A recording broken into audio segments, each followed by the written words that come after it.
is this. Yeah. Good morning and welcome to this panel on the political economy of Marx.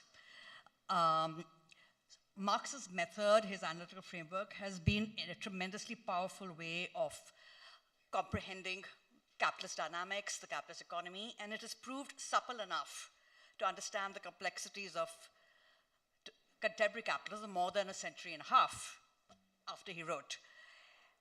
Marx had warned that there's no royal road to science, and only those who do not dread the fatiguing climb of its steep summits have the chance of gaining its luminous summits. And I'm very pleased to have panelists who have not dreaded that fatiguing climb and who have in different ways engaged creatively with Marx's work and used it to understand today's world and critique and understand.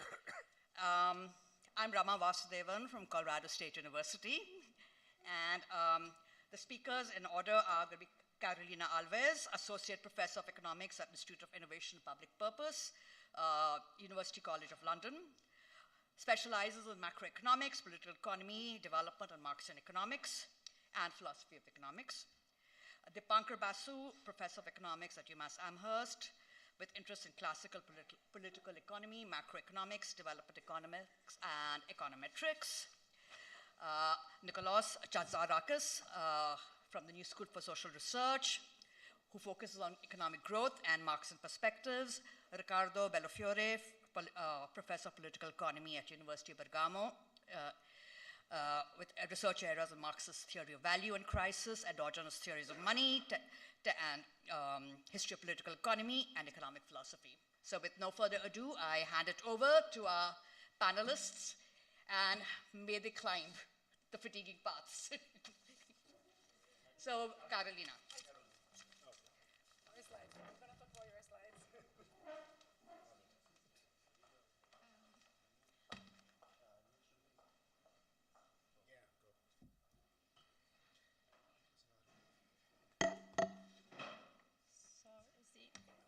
Is everyone listening to me? Yeah, so okay, good. Okay, so thank you everyone for being here today, and also thank you this lovely panel that I'm part of. I'm really proud to be part of this panel, but also thank you to Clara, Tissu, Scott, and Bruno, not only for organizing this conference, but also for putting the center together, the Center of Heterodox Economics. I've been battling for us to embrace this term together with Ingrid, I don't know where she's, oh, here we go, in the UK for over 6 years to ask economists, well, alternative economists to embrace these terms, and this term, and the resistance is unbelievable. So this center, coming up now in such a difficult historical moment, run by such brilliant economists, is fresh and exciting thing, so I'm really happy to be here. And even more exciting because it's not holding back, placing economics where it should be, meaning that economists should always be capable of feeling deeply any injustice committed against anyone, anywhere in the world. So all power and good luck to you four. Thank you very much. So yeah, so my talk is under this umbrella of political economy of Karl Marx. I didn't have slides, but Ricardo told me off yesterday, so I made something up today. I've been trying to not use PowerPoint, but it's hard. So what I'm trying to do in 15 minutes, I hope I have 13, okay, is to talk is to explain how I use Marxian economics in my approach in three broad umbrellas: macroeconomics, value, and finance. And then I hope from there we can then discuss deeper into some of these themes and concepts that these three areas is stimulate us to engage in some of this discussion. So the first one I'm calling like macroeconomics, which is a discipline basically. And but what I want to highlight here is the structuralist macroeconomics. And the structuralism here is when structuralism emphasizes the influence of social and environment factors on individuals' behavior, and then examine how this behavior in turn will impact the system, the economy. And it sounds a bit obvious, but in macroeconomics is exactly the opposite what is done. So in macroeconomics, you have the analysis coming from the individual to the macro. So it's a massive deal to do the inverse, and not just the inverse, but doing both, right? So what in macroeconomics, we have the what we call the macro foundations and the micro foundations. And what I'm saying here is kind of challenge that a little bit, and you can come back to this later. But what I'm interested within this structuralist macroeconomics is something that has been put forward by economists such as Celso Furtado a long time ago, but also more recent, another group of Brazilian economists, Mício Jaime Loureiro, where the argument is in structuralist macroeconomics, actually, you have this confrontation within a given reality of whatever is the categories you define in this abstract analysis. So it's very interesting because, again, you need to have this kind of match between what's happening in reality and the categories you're trying to use. And here I'm quoting some what is in the paper of Mício Jaime Loureiro when they say it's not enough to construct abstract model and craft an explanation of these inner workings. Equally important is the verification of the explanatory efficacy of such analysis. So this takes me to this paper, where I'm trying to do this, right? Trying to see how we can bring Marx and macroeconomics together. That's not me, that was Joan Robinson. I'm just following her steps. She has mentioned, her name was mentioned here before. So what I'm trying to do, and this paper is supposed to be much more analytical than historical, but during the pressures of publications, it became historical, so I could publish in a journal that would guarantee me a job later on. So this paper are trying to go back to this attempt of building this bridge between Marxian economics and macro with this sense of reality, this sense of how to grasp reality, right? And what I want to do, or at least to do for this historical moment, what was Joan Robinson did in 1942, was to show how Marxian economics can grasp reality much more than the orthodoxy at the time. And, we can go,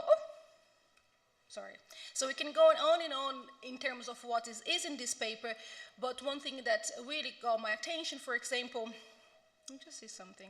I think I just had the wrong PowerPoint here, but anyway. So, for example, one criticism we have in this paper is how Joan Robinson is saying that orthodoxy see the profit that's falling out of nowhere. There's no explanation of profit, right? And in that you see even today, so profit is basically what at the time is equal to the supply price of capital. And this profit is basically the rewarding of risk-bearing plus the interest that is rewarded for waiting.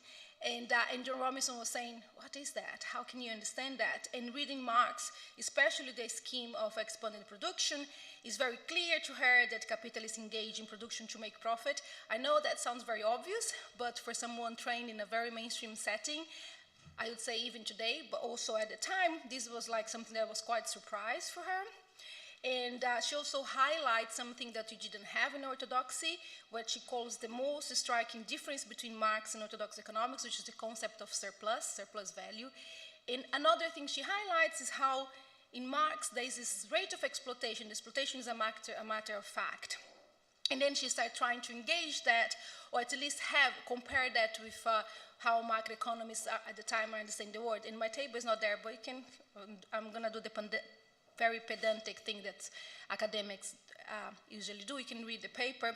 So there is the table there where you can see this comparison. And that's something I want to try to do for now. And is engagement directly with the macroeconomics discipline and so on. So the other part of how I use Marx in my discipline, in my journey, is the question of value. So in here, what I did was to go back to Marx's 1847 book, The Misery of Philosophy, to try to understand value within capitalism, right? So in this book, what we have there is a very initial design of Marx's labor theory of value, although a very already strong criticism towards the theory of value as elaborated by the classical economists. Now, the discussion of labor theory of value and its validity has been done by so many scholars. That's not what I'm doing, and it's a vast literature.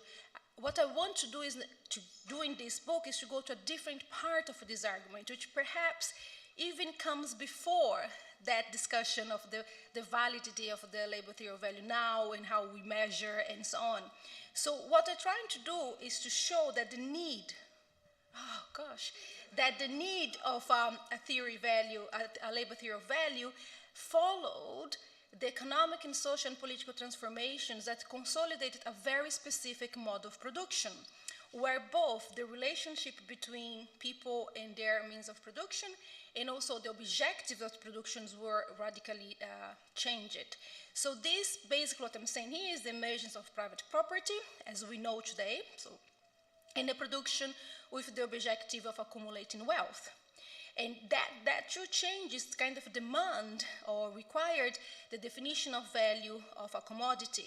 So I'm trying to make the argument that the first association between value and labor, and that's not just me that's doing, but I want to bring that back. So the first association between value and labor, as well the first theories about the labor theory of value, is following capitalism, is linked to the development of capitalism. So if you go back to the 17th century, for example, when you can see the first theorization about labor and value together, which by the way goes back to John Locke, which wasn't like, when he was theorizing about the natural law, you can see the labor, the link between labor and value being designed. And then of course after that is a long way through political economic thinking, trying to understand how that happens. Now, what I get from this from Marx, that coincidence, some authors call it coincidence, can be explained by two reasons.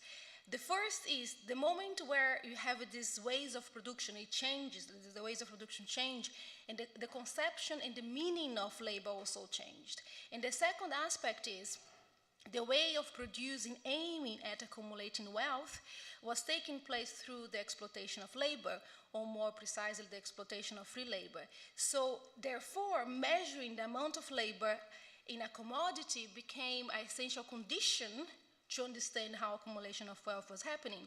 So, I believe that this part of the discussion is crucial to challenge both the definition of value as utility, which is what we have in mainstream economics, but also in sociological circles, the idea that these transformations we have in labor relations have kind of questioned the role of labor in understanding and structuring the reality. So my research aims to enter this debate through a path other than questioning the new source of value or analyzing the labor process, or even if there is a new way that capital found to exploit its labor.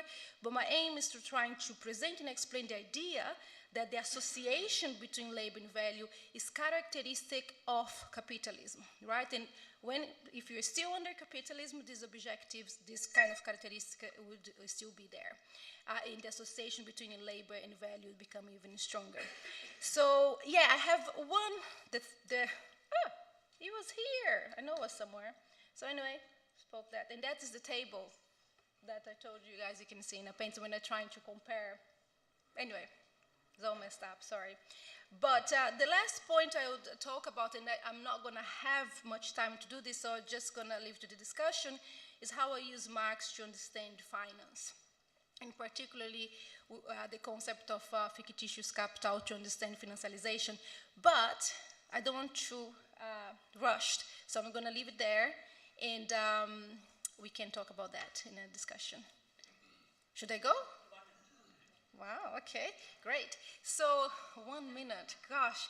So, okay, so I'm trying to explain that in 1 minute. So basically what I'm doing here, and I have to be very careful because we have, where is David? McNally is there. And then we have Costas somewhere, who are scholars that has really influenced my work. So it's hard to say what I'm doing in front of them. But yeah, so what I'm trying to explain, this concept of financialization to me, relies to, the way to explain that within the Marxist framework is this expansion of fictitious capital.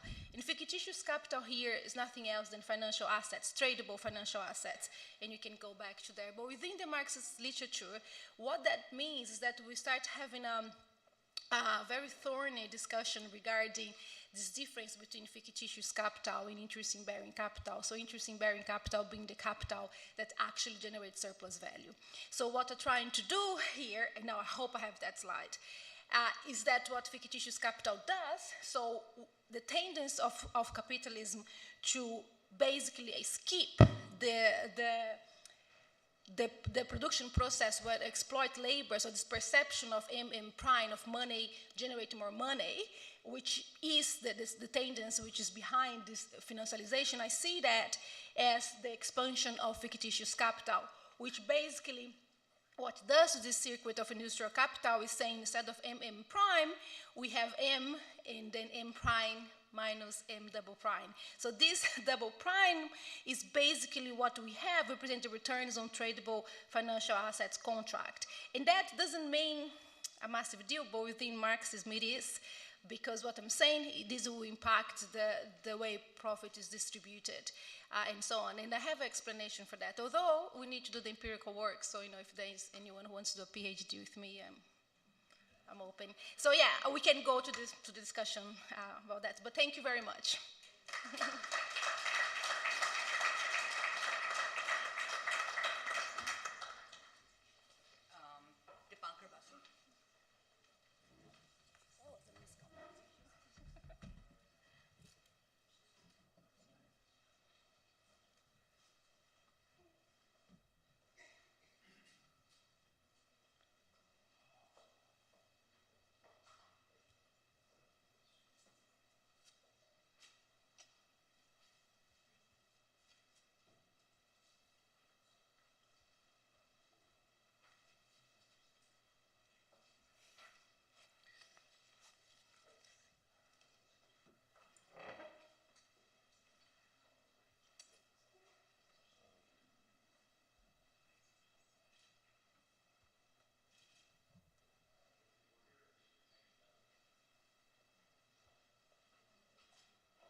This one, right? Doesn't seem to be working. Okay. So I would also like to thank the organizers for inviting me, and it's a pleasure and an honor to be involved in the inaugural conference of the Center for Heterodox Economics.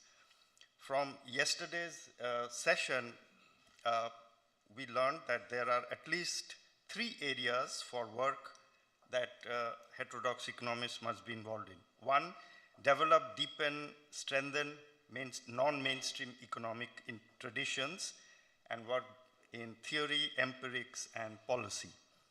2nd, develop critiques of the mainstream.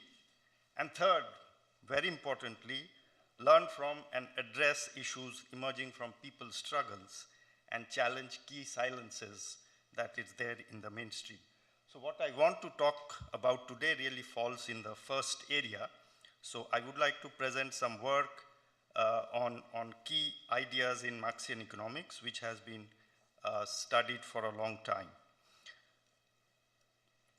So I would like to talk about 3 key issues. 1 falls under what I consider microeconomic theory from Marx, which is the theory of labor theory of value and its relationship to prices. So there is a long tradition which has understood or tried to understand the relationship between prices, which we observe, and labor values, which we don't observe, and are they close? So I want to talk about that. The other 2 issues I want to talk about fall broadly under what I would say is the macroeconomic structure and dynamics of capitalist economies. So the first one is a very long debate about the impact of technical change on profitability. The question is, does technical change of a certain kind lead to a tendency for the rate of profit to fall? And finally, I'll talk about the second question in macro is a long-run question, and the third question is a short-run question about fluctuations. So capitalist economies don't grow in a steady manner. There is fluctuations, and Marx had a very good theory about that. I would like to show you some empirical evidence for that theory. Okay, so let me go to the first question.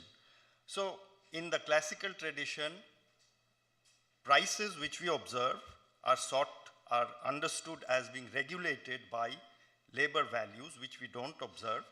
And labor values are really the direct and indirect labor necessary to produce a commodity which is sold in the market. Now, there are at least two different ways to understand this concept of regulation. One, we can trace back to Marx, where prices emerge when the labor value produced in different sectors are redistributed because capital moves between sectors so as to equalize the rate of profit. Now, one very important conclusion from this theory, according to my interpretation, is that there is no need for labor values and prices to be close. There is an alternative interpretation which goes back to Ricardo, who would argue that labor values regulate prices in the sense that labor values are centers of gravitation around which prices fluctuate, and a key conclusion would follow that labor values and prices are close to each other. So there is a long tradition inaugurated by the pioneering work of Anwar, who is here, which has studied this and has presented evidence that labor values and prices are close. So in joint work with a graduate student at UMass, Tanos Moraitis, we have revisited this work. So we have tried to estimate three things: direct prices, which are just a multiple of labor values; prices of production, which are the prices which arise when profit rates are equalized across sectors; and market prices, which we observe. So we did this for a large number of countries, 555 country years, and we also did this for the US with more granular data for 5 years. And let me directly go to what I find, because I can come back to the details during the Q&A. So what we find is that there is no robust evidence for prices to be close to labor values. So that's the broad conclusion we find. That goes against much of this literature, and we are trying to understand why we find that they are not close, but the other literature finds that it is close, and we can talk about that. But what is important for me is to highlight the conclusion. So what we find evidence against is Ricardo's interpretation of the relationship of price and value. It is not an evidence against Marx's interpretation, because Marx's interpretation treats the labor theory of value as holding in the aggregate. So the labor theory of value, according to Marx, is that the total bundle of newly produced commodities valued in labor terms and in price terms are equal, which opens the possibility that individual prices and values can deviate, and if there is a lot of redistribution of surplus values across sectors, then we would not expect prices to be close to labor values. So that's the first issue that I would like to present. It is a little controversial because it goes against a very distinguished and long literature. The second issue also is a very intervention in a very long debate, and here the main issue is the following. So in volume 3, Marx argued that there is a tendency for the rate of profit to fall as capitalist economies develop. And in 1960s, a Japanese economist kind of provided an argument which sought to overthrow Marx's analysis and argument. And his basic idea was that capitalist firms will adopt new techniques of production only if they are expected to increase the rate of profit. And if all capitalists do that, then the average rate of profit will actually rise rather than fall. So there is a large literature which has tried to see whether Marx's conclusions are right or this Japanese economist Okishio's conclusion is right. my take from this very long and distinguished literature is that it really depends on what happens to the real wage rate. So it's a simple idea. If the real wage rate grows and it grows fast enough, then the surplus value that has been created in production is partly taken away by labor, and that creates the possibility for the rate of profit to fall. So what we can identify, and in previous work I have identified what we can call the Marx-Occhio threshold for the rate of growth of the real wage rate. If the real wage rate goes faster than this threshold, then the rate of profit will fall. If it does not, then it will not fall, it will rise. So the key question seems to be to identify what happens to the real wage rate. And the previous literature has not done that. So in a recent working paper, I embed this question in a broader macroeconomic framework where the real wage rate is also determined along with other variables. And I look at three different contexts. One, an advanced capitalist economy where labor is strong, and the corresponding real-world example would be the post-war period for the 25-year period from 48 to mid-70s. Another advanced capitalist economy with weak labor, which is the post-80s US economy. And another is the labor surplus economy, a developing economy like Brazil, India. And what I find is that once you embed this question in the macro model, then the rate of profit can only fall when we are in an advanced capitalist economy with strong labor. So the key idea I take from this is that the structure of the labor market and the power of labor vis-a-vis capital is key to understanding this question, and we cannot address this question without taking this into account. And what I find very interesting is that I found an article of Maurice Dobb in 1945 where he made the same argument. So I was happy that other more distinguished scholars have thought about the same thing. And I can show you some evidence. So this is the rate of profit calculated in different ways for 1948 to 80. So this is the advanced capitalist economy with strong labor. And all the rate of profits have a tendency to fall. The same when I do for the next period, 1980 to 2020, for the US economy, there is a tendency for the rate of profit to rise. One important implication is that the crisis that started in 2008 was not a falling rate of profit crisis. Rate of profit was rising, and this theory would tell us that we have to look at other factors also. The rate of profit is important, but it is not the only factor. Marx has a much broader theory of crisis. Okay, the last thing I would like to talk about is this fluctuation. So capitalist economies continuously fluctuate, and Marx offered a very good theory in volume 1 of Capital, and then Richard Goodwin formalized that model. The key idea is that there is an interaction between the distribution of income between labor and capital, the wage share, and the reserve army of labor, which we can capture by the employment rate. So just to take you through the cycle, when there is rapid capital accumulation, it can lead to the depletion of the reserve army of labor, which can increase the power of labor, which can then get higher wages, and then the wage share rises.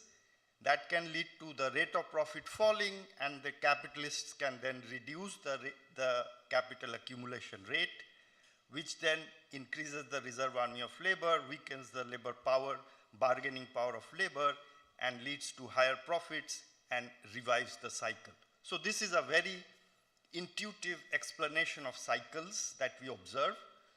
There has not been a lot of work on testing this theory, so along with another UMass graduate student, Diogo Martins, we've looked to evidence for this in 15 advanced capitalist countries, OECD countries.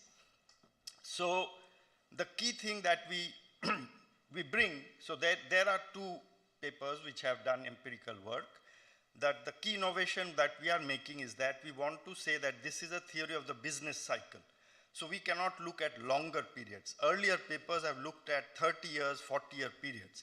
But there, the business cycle fluctuation gets washed out across many business cycles. So what we do is we collect data for each individual business cycle, and since we want some large number of periods, we look at quarterly data. So our sample has 54 business cycles in the post-war period. We are trying to expand the data set even further. And what we do is we test whether the Goodwin cycle, which is really a theorization of Marx's idea, is close to reality. What we do is for every business cycle, we look at the average value of the employment rate, which is a proxy for the reserve army of labor, and an average value of the wage share, which is a proxy for the power of labor. And we see if the predicted value and the actual value are close to each other. And we do it for these 54 business cycles. So let me go to the results, because I don't have a lot of time. What we find is, for a vast number of cycles, so 40 out of 54 cycles, what is predicted by the model is close to what is actually observed.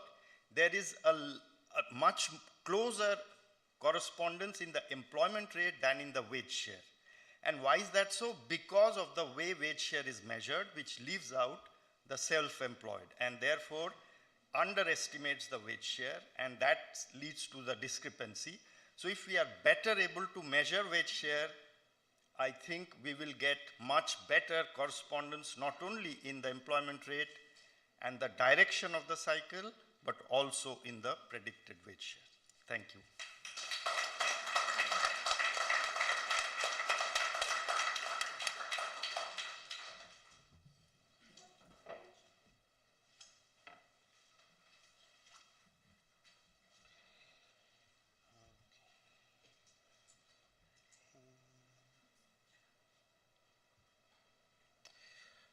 Hello from me as well, and thank you for organizing this. I think it's one of the best initiatives we've seen in the last years, and should all, I don't know, people tend to pray these days for some reason. We should fight instead of praying for this initiative to keep going. We need much more discussions like this. We need much more connection to the communities. I can't fall short on the second part. I think in the line of all the speakers so far, I'm likely going to be on the first side where we are, evaluating theories rather than doing anything else. And you will also forgive me. I'm kind of unscripted, unedited, unrehearsed, dots. My idea for today was to go back to talk about a not so controversial issue in Marx as value theory, falling rate of profit, etc., which I actually would like to talk very much about, but I thought of talking about something else because I think we can go a bit deeper in some of those, easy ideas. We all write the MC M prime formula and say, okay, that's the way capitalism works, but what's actually happening there may matter, and may also matter in terms of us being able of identifying in which phase of accumulation in capitalism we are, in which kind of crisis we are, and so on. So that's the kind of work I'll try to do. As you see, the slides are so many, I won't talk about all of them. I'll be mainly waving my hands. So Marx, of course, and that's something quite interesting, is not the first to have spoken about that. It's something that goes all the way back to the 18th century, and that's something that we should sometimes, keep in the back of our minds, in the sense that, and then I'll paraphrase Branko Milanovic here, we are not heterodox, we're actually orthodox. We are a continuation of the orthodox, they are something else. So I won't really talk about the history of it. It goes all the way back to Francois Quesnay and the Tableau Economique, and how we can understand the economy as a circular flow of commodities, money, etc. And this is something that is so powerful that it goes latently into all economies. Smith doesn't really talk about it. I think the reason is that he liked Quesnay. He liked what Quesnay had done. He pretty much agreed with it. And the idea is so strong that it reappears again and again. We see it in Keynes, we see it in the MMT, we see it in the French circulationist school, all of this. So this is something strong, and Marx devoted almost an entire volume of Capital talking about that. So what's the story here? Oh, I'll kind of skip this for the moment being. The idea is pretty simple. It starts in the very first volume. We have this point, what's the seller, what's the buyer doing? They are exchanging commodities for money, so there's a simple formula that can describe everything. When the seller has a commodity, exchanges that for money, and then takes another commodity, and the buyer has the money, buys the commodity, and then sells it to someone else to get the money back. And obviously this thing tells us nothing, really nothing, because if we were to go on circles like this, we would be doing nothing. It would be an economy that doesn't grow, an economy that doesn't have profit, nothing. So Marx says the whole point in even simple commodity production is that in the end of one such circle, you have profit. And I guess everyone knows that. I'm saying nothing here. When someone who has money advances this money to get commodity and then sells them back, this someone hopes to do it for profit. How many ways there are to get profit in such a cycle? Essentially two, if you round them all up. One of them is moving assets around from one place to another. You could call that theft, actually. You could call it profiting without producing. You could call it a lot of things. Or you can say that in this circuit there's a break somewhere, and in this break there is a kind of production. How was it called yesterday? We go from low entropy to high entropy. You could call it this way. And this allows for, and pardon my Anglicanism, a transubstantiation of commodities into something else. And this something else is that I start with a commodity, I go through a circle of low entropy, high entropy again, and come up with a different bundle of commodities. So Marx, in the end of the day, gives us this much more complicated formula, which starts with the money, someone advancing this money. We'll call that someone capitalist, firm, entrepreneur, whatever you want. This someone advances the money, buys commodities, particular types of commodities. One of them is labor power, the other one is means of production, puts them together. There's a break in that circulation where you have production, the P. This P creates a new set of commodities, C prime, which the capitalist hopes to sell for more money. And that's the story. The story is very simple so far. There's no debt, there's no credit, there's no external means of financing or external means of appropriating things. It's very simple. Imagine like a closed economy, 19th century capitalism. I know this is a deficiency, but I'll keep it to this level of simplicity just for the sake of the argument. And of course, this is, if you want, this is what happens from the standpoint of a capitalist that has money on their hands and advances them in order, in the end of the day, to get more money. But you could also see it from the standpoint of someone who sits in the factory or in the whatever else workplace, and they actually don't see a circuit of money flowing. They see a circuit of breaks between a production period and another production period. Marx also talked about that. He called it the circulation of the means of production and labor power as capital, while the previous one could be called the circulation of money as capital. In this case, what actually happens is that we start with a phase of production. We start with a combination of means of production with labor power.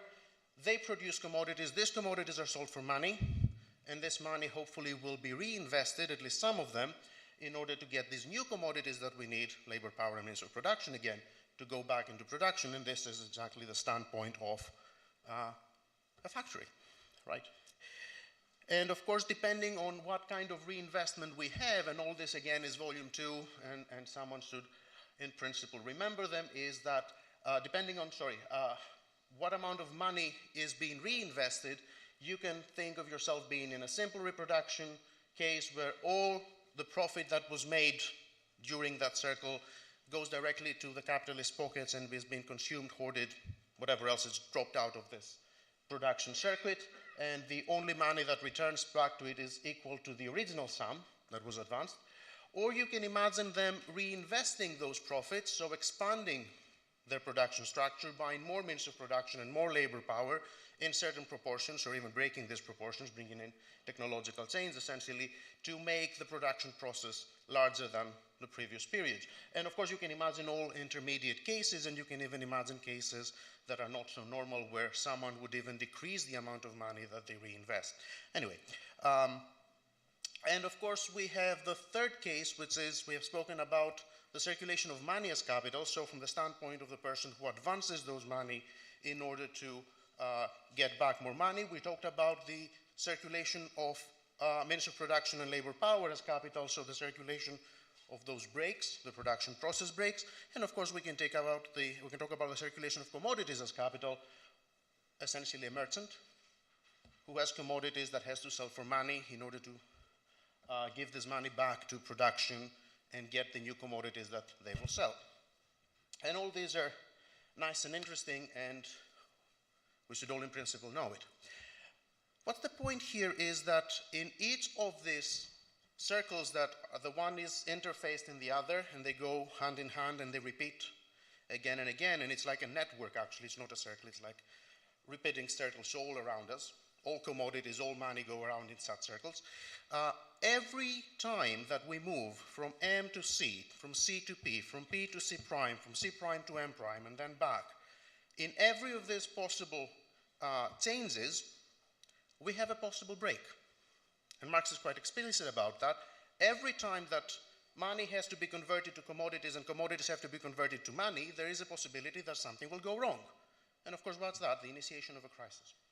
And what I came to think is that we can start classifying different types of crises, the falling rate of crisis, the disproportion crisis, the underconsumption crisis, the liquidity lack crisis, realization, financialization, all of these types of crises in a very simple, you could call it model, that would follow this idea.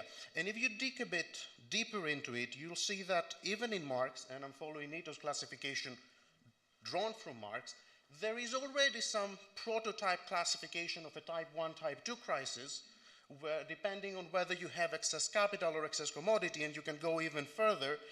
By the way, excess capital in this context essentially is a facade for the overaccumulation crisis, the falling rate of profit crisis, according to some people, while the type 2 or excess commodities are essentially the disproportions and realization crisis. You can go even further and say there's an even type 3, which is excess money, and which is what today you could call financialization or liquidity lack or whatever of the sort. So can we do something to bring this all together? Maybe. And that's where Foley comes in, and the things I skipped in the beginning. I won't talk about the math, sorry for showing it. It's just that someone like 30, 40 years ago sat down and did the math for us. That was Duncan Foley. He wrote down the flow value of finished commodities, the flow value of finished commodities at cost at the market, after the trading, perfect. And then how this goes back to recover the expended capital outlays, and then there's a realized surplus value part and how that is reinvested, yada, yada, yada. And I'll skip all that. And of course, if you take all these production lags that introduced, and all these variables that you introduce, you can write down the change in the stock of the aggregate productive capital, the aggregate commercial capital, the aggregate money capital, which are these three equations for anyone who might be interested. And I kind of say, and of course, if you add them up, you have the total capital of the society, and you can calculate the rate of profit, etc., etc., etc. And one could, in principle, try to reformulate that, because I found the model too long and complicating. And I said, okay, what you have is actually three variables, which when they sum up, they're equal to the surplus value that is being reinvested plus the stock flow differences. What happens if I reorganize that? I won't show the math. Essentially, you can define three variables, x, y, and z, which are nothing more but the changes of the productive, commercial, and money capital divided by the total investment. And the nice thing is that these three variables, when they sum up, they should give 1, because we have it's the total capital that has been reinvested. You can write down equations of evolution for these variables. You can, sorry, I skip all of this. You can compute the so-called fixed points of that system, which are the points where the evolution stops.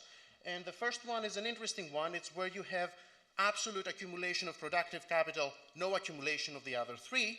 The second one is when you have an absolute accumulation of commercial capital and zero accumulation for the others. And the third one is when you have an absolute accumulation of money capital and zero accumulation for the others. And there is the possibility of a third one right in the middle of these three, where you have a kind of coexistence of them all. And the point is, this is how it should look if I have the apologies of the chair for a minute. There's a problem here. The arrows should be the other way around. I'll have to fix that at some point. It's just playing around with my figures. I forgot to do it. What happens is that all the evolution actually falls into the simplex, where in the three vertices you can see the three fixed points. Oh dear, can I have 2 seconds? Good. When the three vertices you can see the three different over-accumulation points for over-accumulation of productive capital, over-accumulation of commodities, of commercial capital, and over-accumulation of money capital, or excess commodities, excess money, etc. The type 1, type 2, type 3 crisis, essentially. And the edges, as you go from the one to the other, again, remember that the arrow should be the other one, the other way around, are exactly the three types of crises as you move from over-accumulating one type of capital to over-accumulating another. And I'll stop here, just hoping that this may help us clarify a few things in the classification of crises. Thank you very much. Did I close this?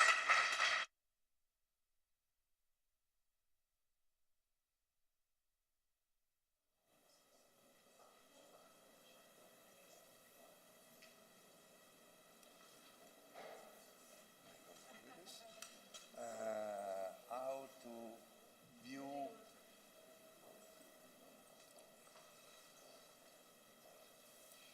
Now you want me. yes, I want to. No, okay, perfect, perfect, perfect. It's okay. Yes, 15 minutes is not very much. 30 minutes, okay, that's good. But I'll try to stay on the 15. No, not 30. 13. 1, 3. Okay, but the point is it's flexible to 15, and I have 1 minute bonus. Okay, I'm joking. You can say much in 13 minutes, so I decided to say nothing about everything. In studying about economic theory from an heterodox point of view, you have to unlearn what you have learned. And you have to realize that there is no royal road to science. It implies fatigue and work. And the point is not realism, it is abstraction. The point is to have the good abstraction. The first of the 11 theses, I will stop wherever I am. I think it is essential to distinguish 3 moments about Marx. Reading Marx, interpreting Marx, reconstructing Marx. Reading Marx is an appraisal of Marx in which you realize that Marx contradicts Marx. Interpretation is the attempt to develop what you think is the inner logic of Marx, so to read Marx according to Marx. The third way is reconstruction. It is the one I prefer since late 70s, actually, realizing that neither reading nor interpretation dissolve the difficulties in Marx. So to reconstruct, you have to enter in a dialogue with political economy of today, of the 20th century, and you have to deal with the changes in Marx. If you want to go beyond Marx with Marx, this means that you have to be bold enough to go against Marx. The second thesis, on which I will not say much, is that Marx is Hegelian, truly Hegelian, to be eventually anti-Hegelian.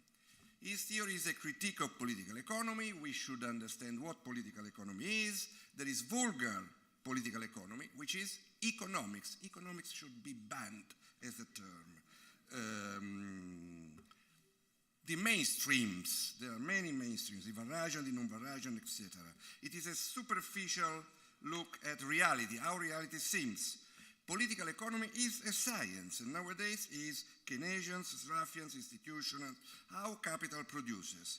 Critical political economy leading to critique of political economy wants to understand also how capital is produced. Just a point about Hegel. For Marx, there is an homology, especially at the beginning of volume 1. Capital is or pretends to be the absolute subject, exactly like Hegel's absolute spirit. So it is like God. We see this pretension every day. Third thesis.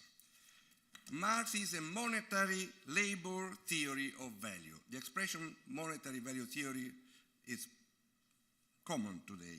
There was a guy in 1988 who wrote about a monetary labor theory of value, and labor must be there. That guy, by chance, is me. Those who go towards monetary value theory tends to skip labor. The story is very simple. There is, for Marx, an intrinsic value, that is the abstract labor contained, contained within the single commodity, hidden within the use body, the use value of the commodity itself. This is a ghost. This ghost must take possession of another body, the body of money as a commodity. So gold as money is value embodied. You always listen about labor embodied. It does not exist in Marx. Value embodied exists. And the concrete labor producing gold as money is the only social labor. It should become that nice thing which is a butterfly and value producing more value, money producing more value, more money, but it can do that only when it becomes a vampire, sucking living labor from workers. In this argument, the link between value labor goes through money.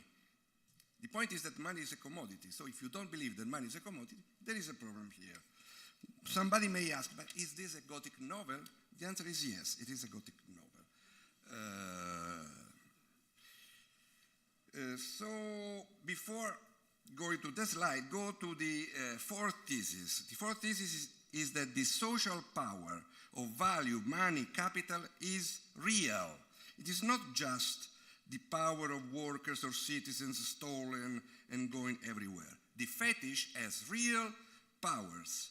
Things truly have effective social power. What is fetishism? It's a completely different thing. It's the naturalization of those social powers, believing that they spring from things themselves. So the fetish has social powers only in given historical circumstances. Fifth thesis. Capitalist production is nothing but consumption of living labor power, lebendige Arbeitskraft. You know labor power, you know living labor. I am talking of living labor power. What is living labor power? The human beings regarded just as bearers of capacity to work. And they are the workers who actually work. So capitalist production actually is nothing but consumption of workers. This is exploitation, use of workers. This cannot never be taken for granted. And this is the ground of the so-called labor theory of value. This is the foundation of the famous equality in the new transformation, MVA equal MDL, direct labor. This has been seen by very, very, very few. One is Massimiliano Tomba, who teaches at the University of Santa Cruz. Another is Piero Sraffa in 1940, even though not many knows that. You know, I'm Italian, so that's also publicity for our unfortunate country. A couple of others, and we stop there, are Chris Arthur and Etienne Balibar. Sixth thesis. In Marx, competition is a dual notion, a Janus-faced notion. There is a Ricardian side and a Schumpeterian side. Schumpeterian knew perfectly that he was plagiarizing Marx. Ricardian is the tendency to equal rate of profit between industries. Schumpeterian competition is the tendency to differentiate the rate of profit within industry through innovation. If you stress the former, you end up Ricardian, even though you think you are Marxist. And in my view, those who stress the notion of long period method in Marx end up being Ricardian. I would be in favor of rebalancing very much towards the Schumpeterian notion. I have no time to go into that, but if you take the fifth and sixth thesis, the transformation problem does not exist anymore. There is a transformation, but there is no problem. Seventh, and this was of course Schumpeter. Seventh thesis, appropriately enough, is on the seventh section. Marx is a macro-social monetary theorist. If you think of Mosley, Mosley has not this kind of macro-social monetary theory. That macro-social monetary theory, macro-social monetary theory, on which I can't stay there, sees capitalism as a monetary sequence in successive steps, and it should be developed, reconstructed in terms of initial finance to production that antevalidates labor as money in motion. In my view, this resolves the problem of the monetary labor theory of value. Who were the theorists of this view? Wicksell, Schumpeter, Keynes' Treatise on Money, Dennis Robertson. If you go along this way, you realize that in Marx, but Luxemburg saw this perfectly well, autonomous demands drives production. This is the view by Luxemburg, Kaleski, John Robinson, partially of Keynes' general theory. So makes no mistake, investment comes before savings. So investment is necessary, the investment amount, to have surplus value, not the other way around. Eighth thesis, very quickly, realization crisis. I just say that Rosa Luxemburg had a realization crisis view which was not under consumptionist. It was under investment. And the one who saw this was John Robinson. Then what about the tendential fall in the rate of profit? I think that this is the ninth thesis. It cannot be accepted in its classical version. Why? Because most of the time, say all the 20th century, counter tendencies win. But in reconstruction, this is not Marx, this is reconstruction, you should base your argument on the tendential fall in the rate of profit as a meta-theory of crisis. That is a theory that encompasses all other crises. So the long depression of the end of the 19th century was the classical tendential rate of profit fall, an excess capital, if you wish. The Great Crash was a realization crisis. The great stagflation of the 60s and 70s was a profit squeeze, but not of the Ricardian kind, but in production. The great financial crisis, what was? A new kind of crisis based in finance. You have to go to Minsky, but also Adam Tools. The 10th, I can say nothing because it is on neoliberalism. I just say that neoliberalism is not what you think it is. It is an active, policy-driven, non-stagnationist capitalist configuration based on a very active monetary policy. I call this configuration the real subsumption of labor to finance. It has been called privatized Keynesianism, number one. Now we are living privatized Keynesianism number two, where there is the return of government deficits and active fiscal policies coherent with precarious jobs. Probably Clara Mattei would call this austeritarianism. This view must be linked to what I said about the fact that capitalism is not just low wages, it's not just all that. Let me go to the 11th thesis. The 11th thesis, my 11th thesis, is the second thesis of Marx on Feuerbach, where he says that the opposition between theory and reality is wrong, is a scholastic view. You need to stress practice. If you think that practice is the same thing as praxis in Gramsci, you are wrong. They are completely different categories, but I can't go into that. This is the last slide, if I can. Gramsci is relevant, I think, for the center of heterodox economics, for these phrases in the first issue of L'Ordine Nuovo, May 1919. He says to the young people, Educate yourself because we will need all your intelligence. Mobilize yourself because we will need all your enthusiasm. Get organized because we will need all your strength.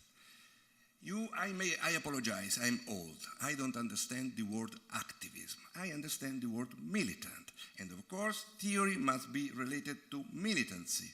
But here, in a place like this, the point is education, which goes into mobilization, organization, and goes back. If you risk the substitution of the second and third with the one, you are in a bad place.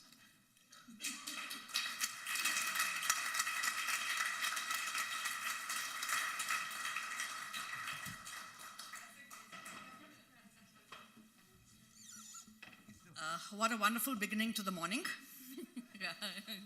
I mean, yeah.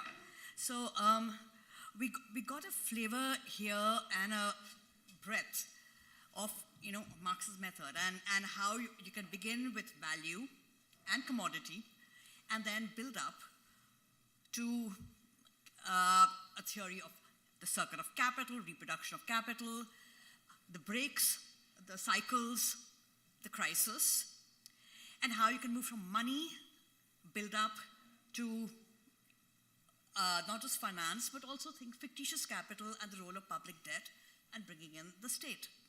And it is this powerful method where your object of analysis is the capitalist economy, but you begin with this abstraction, drill it down to the simplest, elements, and then reconstruct this chaotic conception in your head as a totality through successive approximations, adding the layers.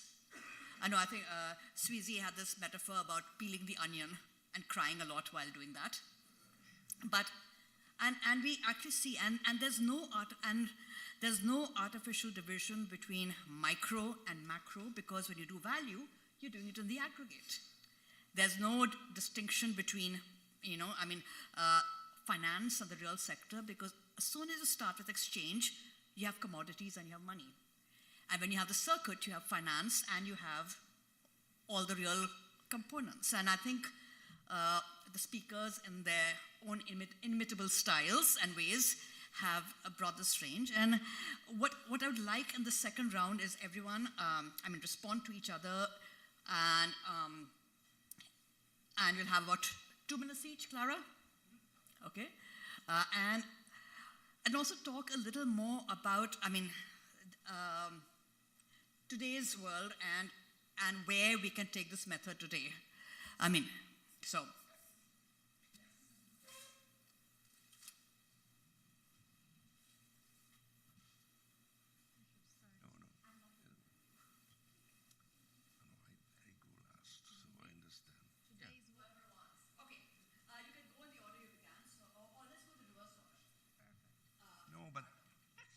The last question because I forgot it. I didn't get it. Comment on the relevance of the method and approach today. Yes.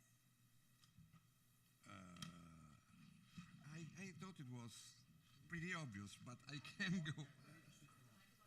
I can go into that. Let me start from the crisis of neoliberalism. Oh, no, let me start from my formation.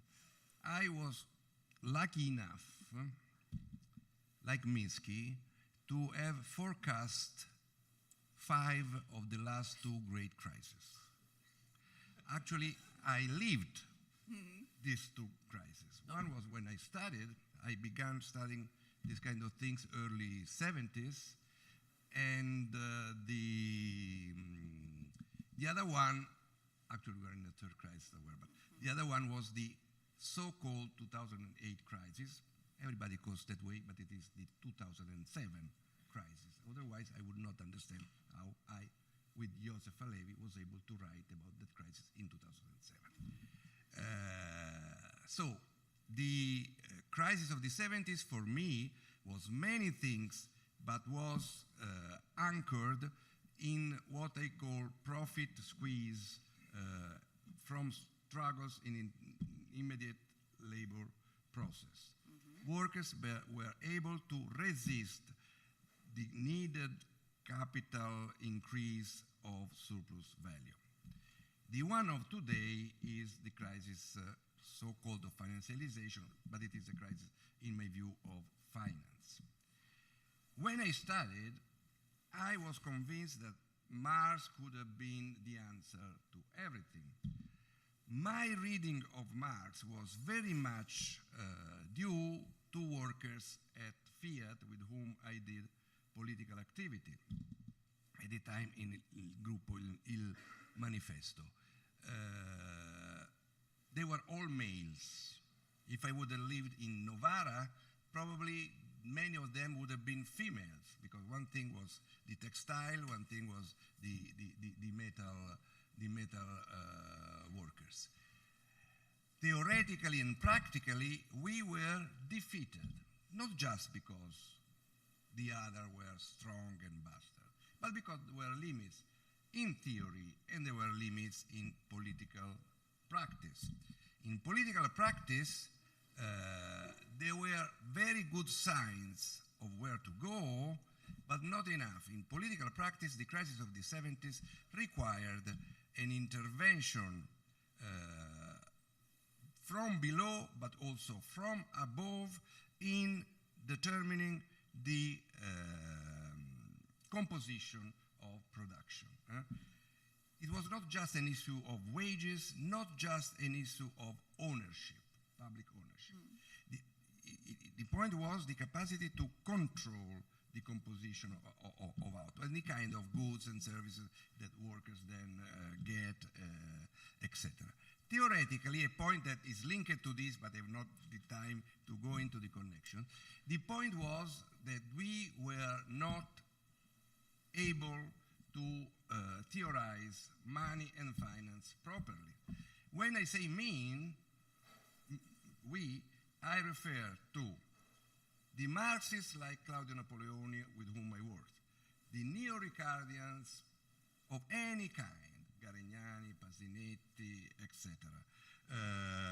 The post-Keynesians, who actually had just a view of money relevant in crisis as a store of value. The Cambridge Keynesians, like Robinson, Kaldor, Kaleski, were great on distribution, but underdeveloped from the point of view of money, except a couple of chapters of John Robinson.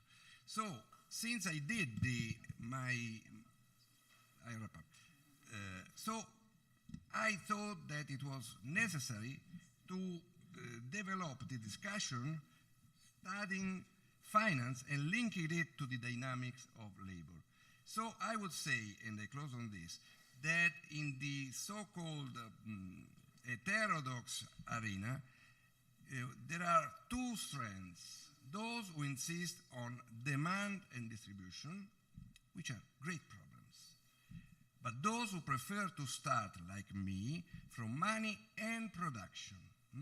So this is relevant theoretically, but is relevant nowadays to understand, think of the 2007-2008 crisis and so on. Thank you. Nico.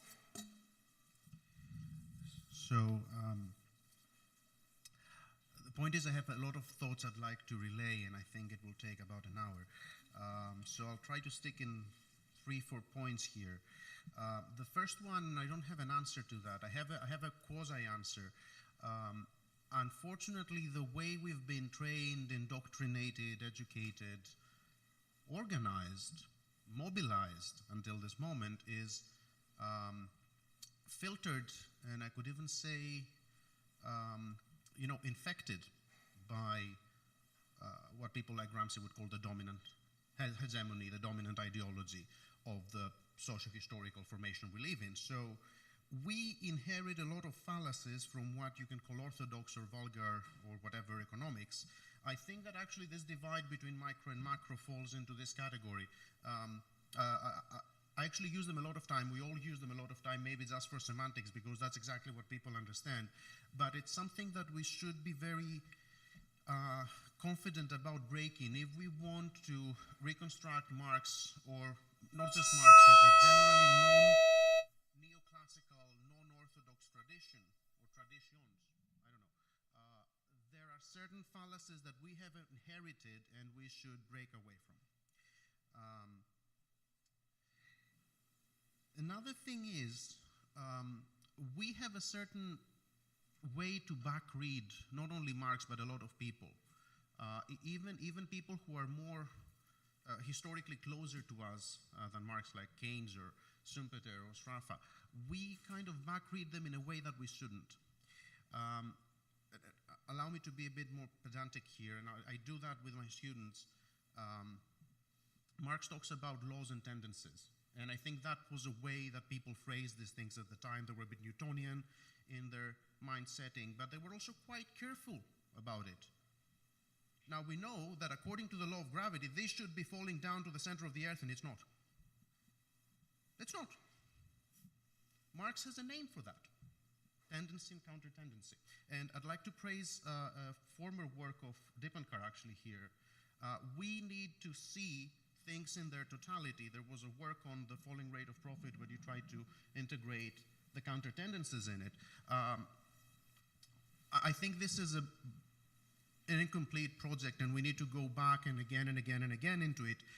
We need to realize that what Marx is actually trying to do is not tells us, oh, you know, in 2055, this is going to happen. No, he's trying to give us an as clear as possible picture of what lies exactly inside the onion and how difficult it is to find it. And the way he does it is by a series of abstractions and concretizations. I'd like to say a few more things maybe. No, I'll leave it here. I'll leave it here. Thank you. Okay, Dippenkar? Thank you. So I also have a couple of comments. So I would start by reiterating a point that Ricardo made. I think it is key. It is there in volumes of capital. So there are two questions. One is how is capital produced? And second, how capital produces. I think the two are linked. But my reading is that Marx developed the labor theory of value to answer the first question, how is capital produced? Exploitation of labor, generation of surplus. The other question, which is how capital produces, leads to a lot of questions which I would consider to be macro. And while mainstream economics does fetishize this distinction, I think there is a point and there is a usefulness. So micro is a study of individual economic actors, and macro is a study of the system dynamics. It is not possible often to go from the former to the latter, which mainstream economics does. So there are certain logics and tendencies that operate at the system level, which you cannot just get by aggregating units. So the two sets of questions are different. They have to be addressed, and that's why I think separating macro and micro is important. So now going back to the question about how capital produces, I think that is the domain of macroeconomics, and while post-Keynesian and institutionalists have done a lot of work, I think the Marxist tradition has made a lot of contribution. And I find myself increasingly drawn to that tradition and to analyze, to present the ideas and questions of both the structure and long-run dynamics and the short-run fluctuations. So here I'm talking about the tendencies for growth, the importance of technical change, the fluctuations, and the crisis tendencies. And a way in which I organize my thinking goes back to a very important idea that I take from Unwar's work. So there are two fundamental classes in capitalism, and their interactions govern the whole system dynamics.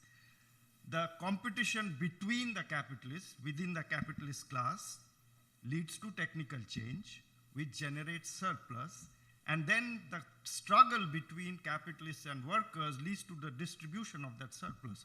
So I think if we have a theory to look at these two aspects, we have a very good way to understand the long run and short run dynamics of capitalism. And I think the Marxist tradition produces and gives us a way to think of this. There is a lot of work done by Anwar, Duncan Foley, and a lot of others. I think we need to bring that forward.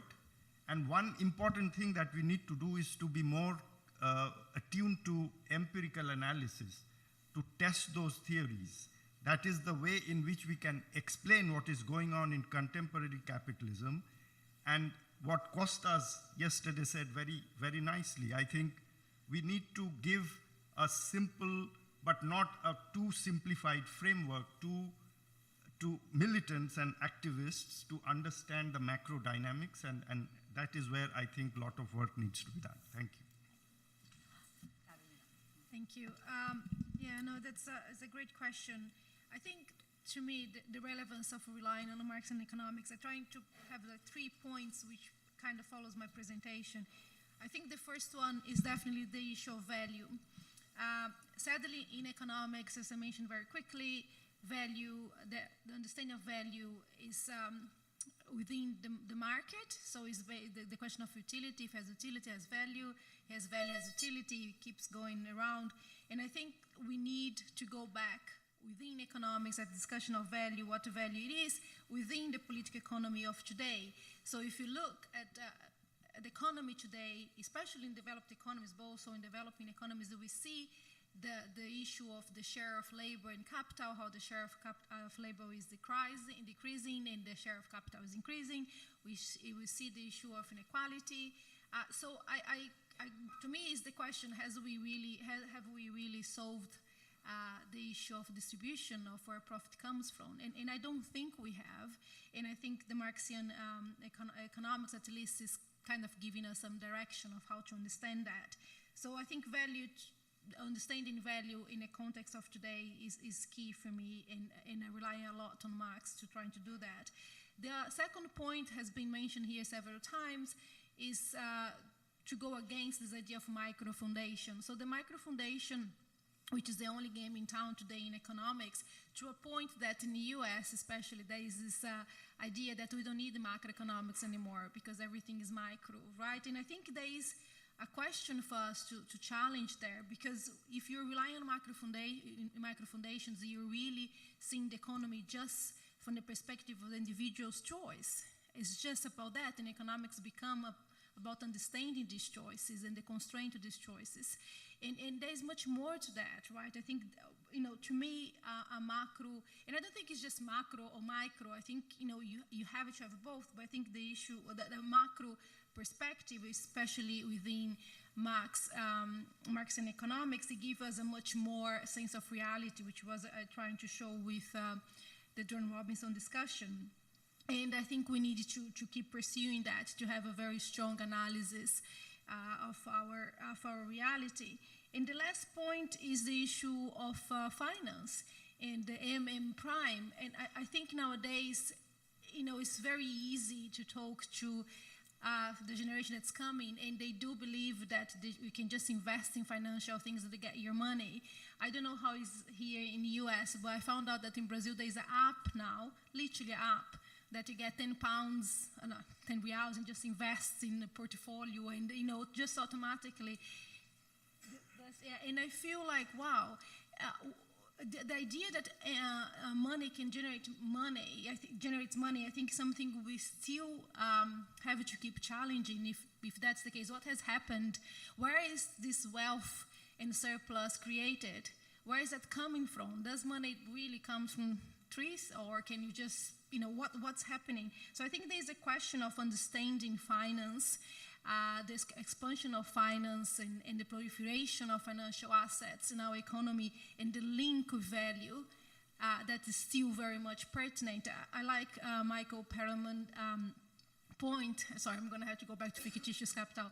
That fictitious capital is this nexus that links production and crisis, right? And I think there is a lot of work to be done that, which include looking at what is the largest, let's say, amount of financial capital in economy, which is actually government bonds, which actually that implies that the state is very much active in our economy in a very different way that is not also understood or within the Marxism. Government bonds is a part of the Marxism that is very much influenced by the Keynesian economics. So I think there is also a space within the Marxian framework to discuss fictitious capital and government bonds from a more radical perspective, and therefore criticizing the state from a different perspective. Yeah. And let's open it up to everyone here. And please introduce yourselves. Yeah. Where is the mic?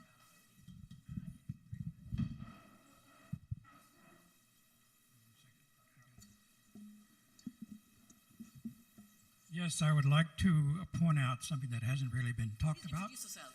My name is Roberto Mendoza.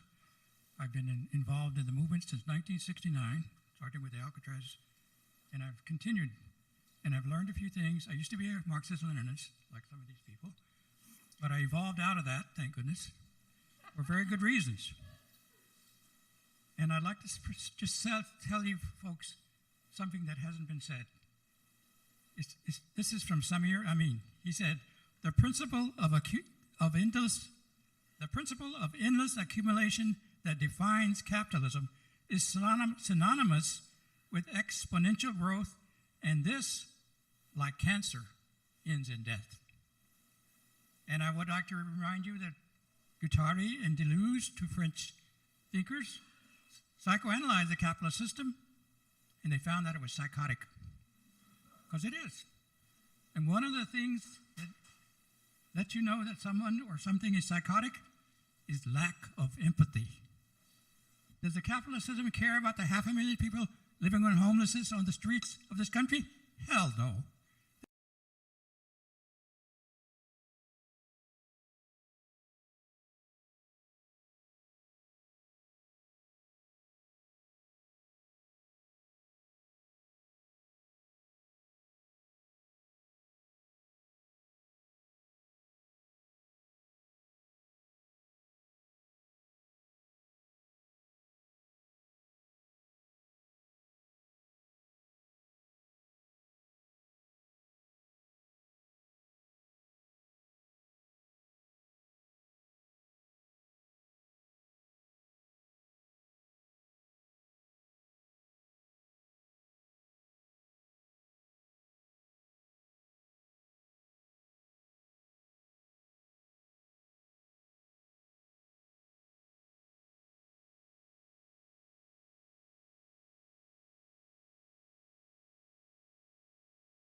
in the end come back to you. Is that okay? Yeah, should we? We'll take a bunch of questions and then. Yes, there's a question here.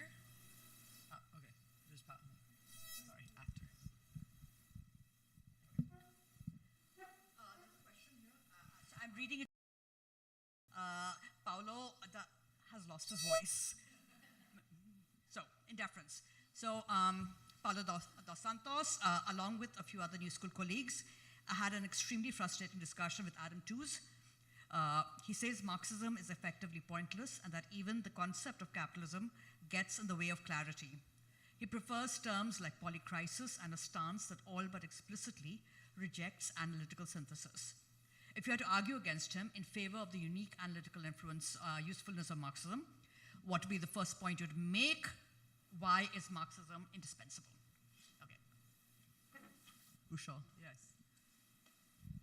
This might be a question directly to Dr. I'm sorry, my name is Xavier Doolittle. This may be directly to Dr. Alves, because I know this is your work, but if anyone else wants to respond as well.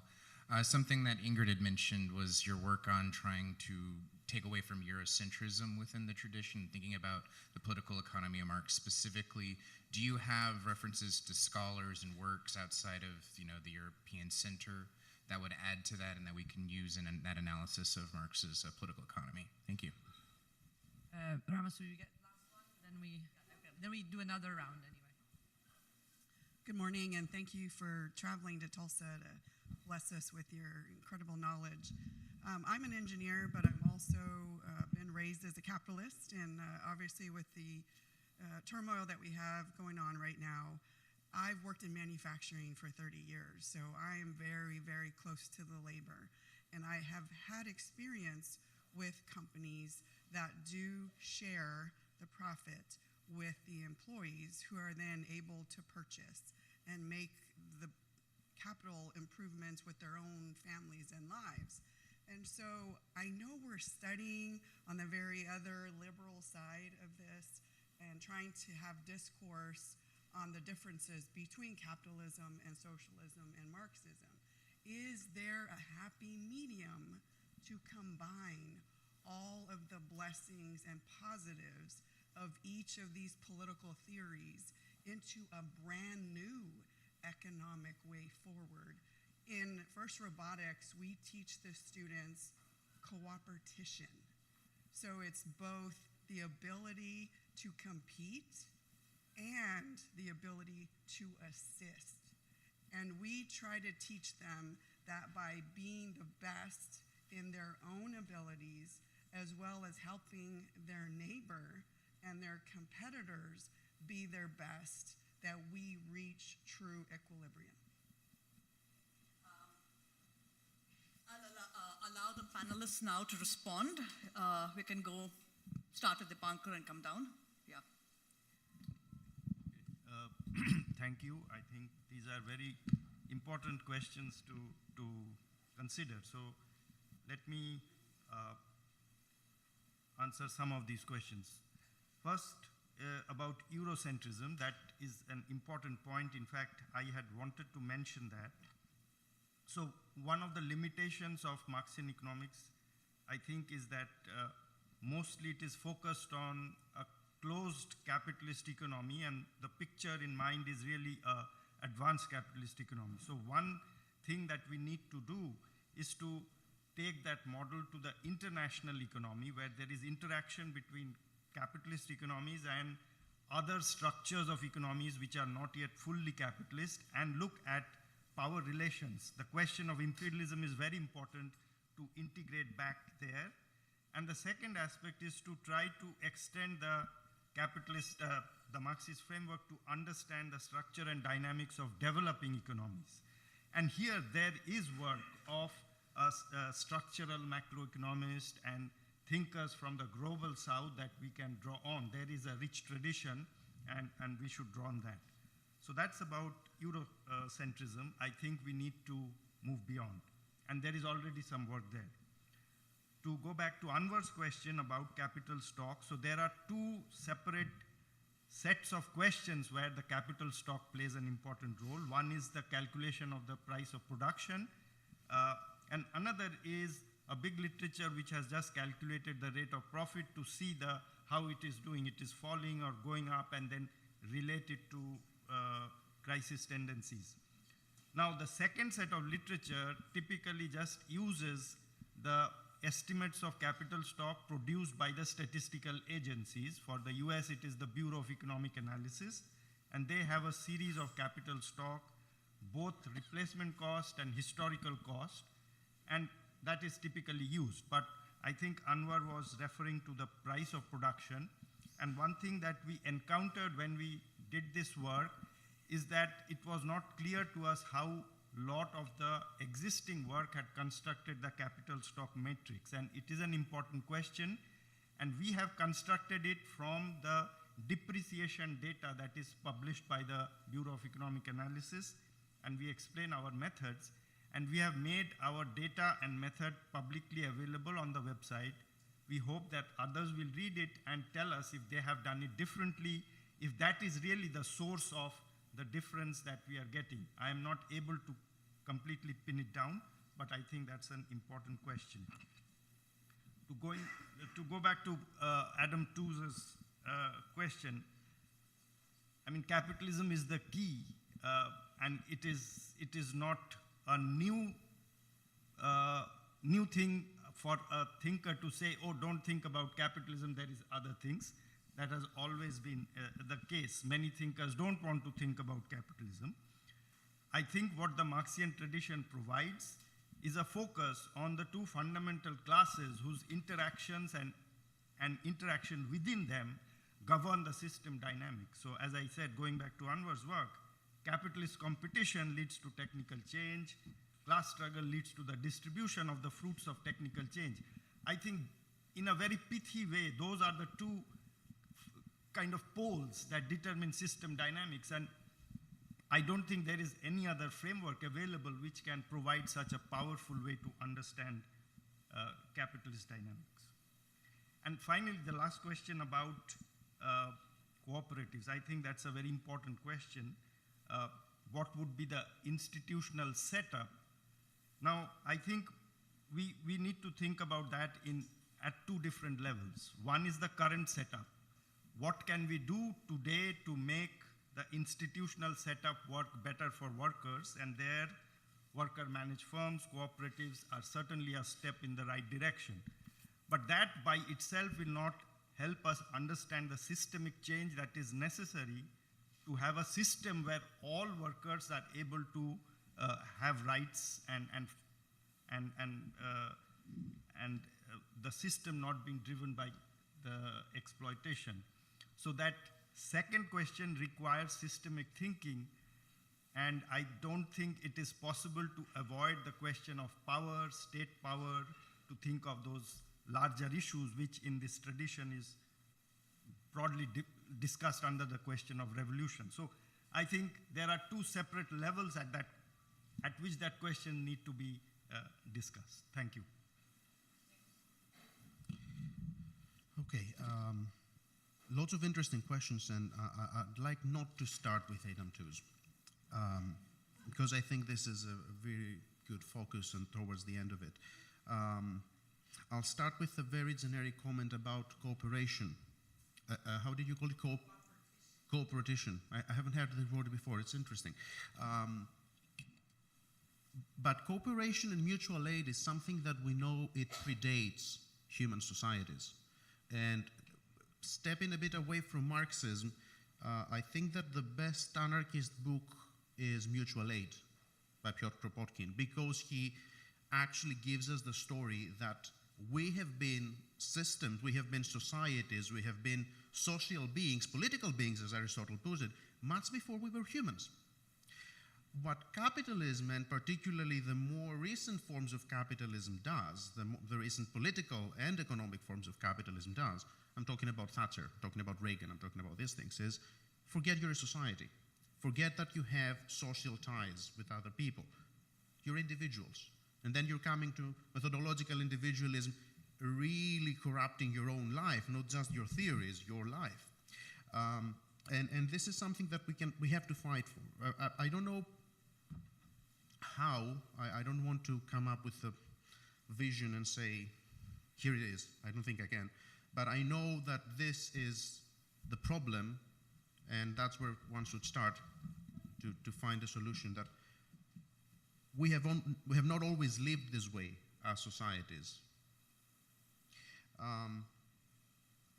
Grounding the students in their realities, that was an interesting question, actually. And it made me think of Howard Zinn's play Marx in Soho, where he says that when he wrote the Communist Manifesto and then when he wrote The Capital, at least that's Howard Zinn's interpretation of Marx's life, his wife came to him and said, "Why do you start this book, meaning Capital, this way, and don't you start it like the very nice militant outcry to the people as you started the Communist Manifesto?" There's a good reason for that, and this will take us back to Adam Tooze eventually. But at the same time that Marx wrote Capital, he also wrote a pamphlet, actually it was a series of talks, given to workers of the First International, if I remember correctly, the Wages, Prices, and Profits, where he tries to take his theory from whatever royal cloud of abstraction and bring it down, not bring it down exactly, not, spoil the science for whomever, but tries to ground it exactly to the realities of the workers. And I think that for many years, I'm thinking the European social democratic parties and the relation to the unions, this was quite obvious to many workers. And that's, again, something that we have to regain. And maybe how Marxists have done it in the past can help us, maybe. Now, how Marx started Capital, and how does this ties with Adam Tooze's question about why is Marxism crucial, and why do we or don't we need this analytical synthesis?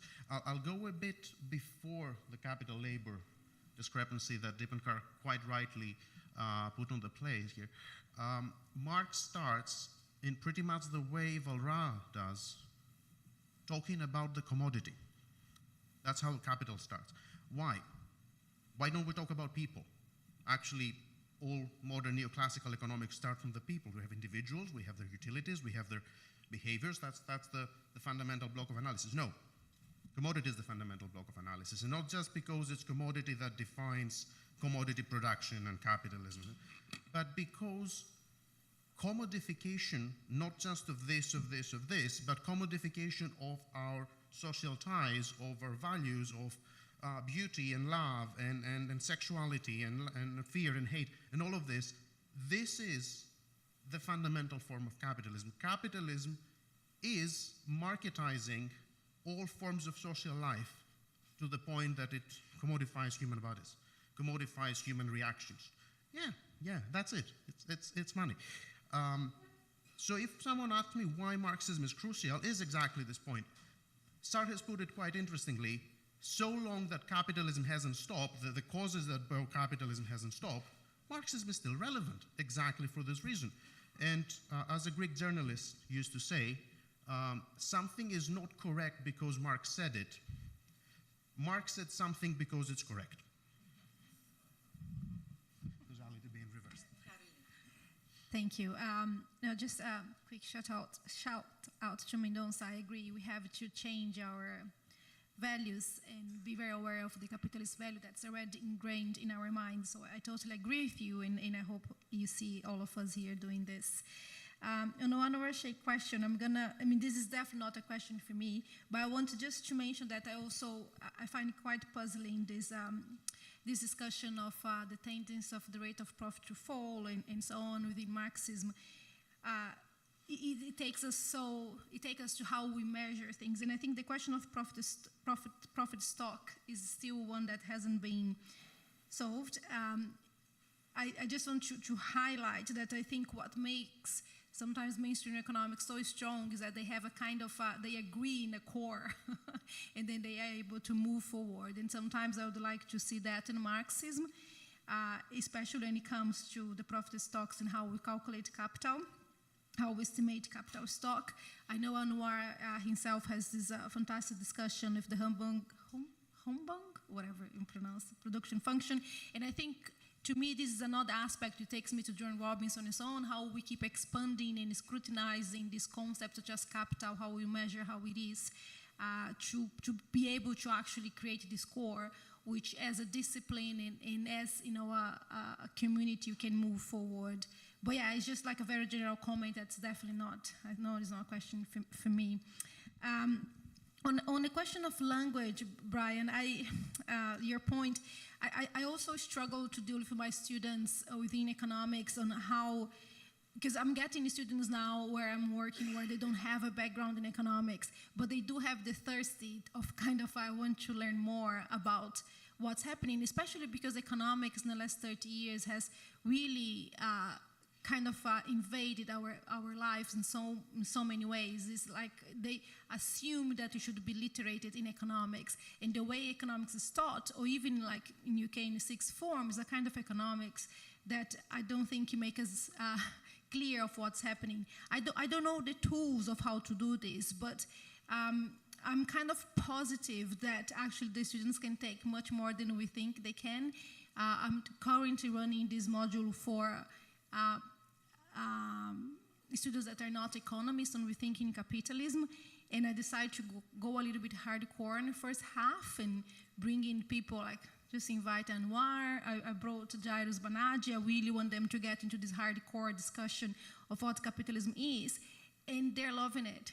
They said they don't understand half of it, but everything makes sense, and they're reading a lot. So I think as an educator, I can't see in academia that research should be separate from teaching. I think these two things come together. So as a researcher and a teacher in academia, I think this is our role to kind of keep playing with the tools we have to educate these students.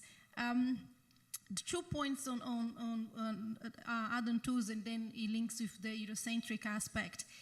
I mean, I'm not going to get into this poly crisis because probably it's on YouTube and I don't want to compromise myself. But I just can't understand this concept. I think, and I join a little bit with the Eurocentrism. I have so many criticism to that concept, but one is definitely the Eurocentric perspective. And a poly crisis for who? You know, like, there are so many countries in the global south that are constantly in many different crises and war and so on for such a long time. It's the same thing with the golden period after the Second World War. You know, look what was happening in the global south in that period, but most of the literature within Marxism, within heterodoxy, portrayed this period as like, oh my gosh, the global economy was growing, and then you look in the global south, what was happening. It's the same with the poly crisis. I think is kind of narrowed. This is just like one point, the way you can criticize it, but I kind of find is arrogant when academics such as Tulsa can say that Marxism is useless. I think any person that has spent a lot of time with knowledge should get humble that everything can teach us something. One thing, for example, one thing that it comes from John Robinson that when she was engaging with Marx in her time, no one could understand that. She was a rather renowned economist, and you see the letters she exchanged with friends in Cambridge, and they're saying, why you're doing this? Why you're reading Marx? You know, so because I want to know more, because I want to investigate reality, I want to know what's happening. So to me, I think we should be open. So I find it like a very arrogant take, especially by academics. So this is all, I think, as what we're doing here, you can see there are differences between us, but I think what we're trying to do is to at least have, I think the agreement that we have here with many Marxists in the room is that we're trying to have a more accurate understanding of reality. And as John Robinson said in 1942, and I agree, Marx has that. We have to refine a lot, to have to do the empirical work, but Marx has that. So I think this is what I wanted to say. And the final point on Eurocentrism, I think there are two different things. One is the theory, right? I think Eurocentrism is, to me, to challenge Eurocentrism, and that's a work that I'm doing with Ingrid, it's not just by myself, is your standpoint, right? How you're looking at economy.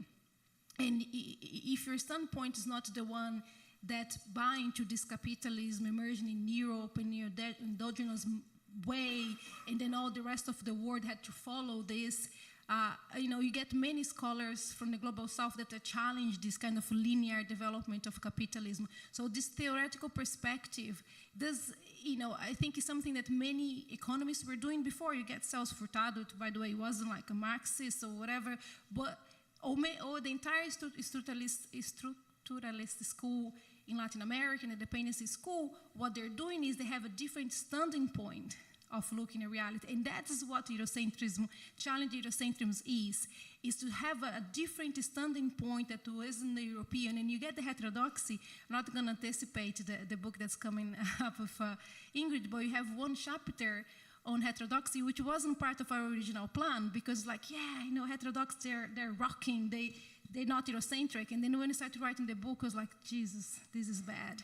Because, you know, you get the Keynesians, for example, the conception of nation is already, you know, has to be challenged. You get within the heterodoxy how they see the labor market, when labor market informalization is actually the rule, not the exception. So there is a theoretical standpoint which you have to be challenged. And it doesn't mean you have to be based in the global south. I think one example I give my students, the Chicago boys, right?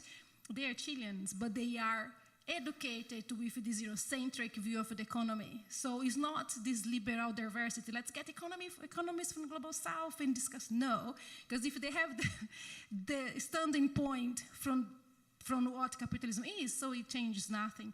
And the second point is the authors, how the space that the heterodox community does for authors from the global south, which actually it was made me and Ingrid and other friends to start to discussing that as someone who comes from Brazil and was doing my PhD at SOAS. There was no space for global south scholars, you know. Now everybody puts the word global south there, you know, but it wasn't. 2012, 2011, I remember mentioning Maria Conceição Tavares. Everybody, yeah, who is that? Oh, but this is like, oh, but no one haven't read her. Is she good? You know, and now, of course, that's the annoying part of still being in the UK, because you see the opportunistic way that everybody's talking about global south with global scholars. So there is the question of erasing global scholar. There is the translation, the language. Some people can't read in Portuguese and Spanish. But I think there is a lot of erasure, and that's another point, how we give space for these authors. And I have a lot of recommendations, if you want. In my field, political finance, you have, for example, Leda Paulani, who is brilliant. You have Braga. The entire school of Unicamp are doing a fantastic work on that. But, yeah, that's all I wanted to say.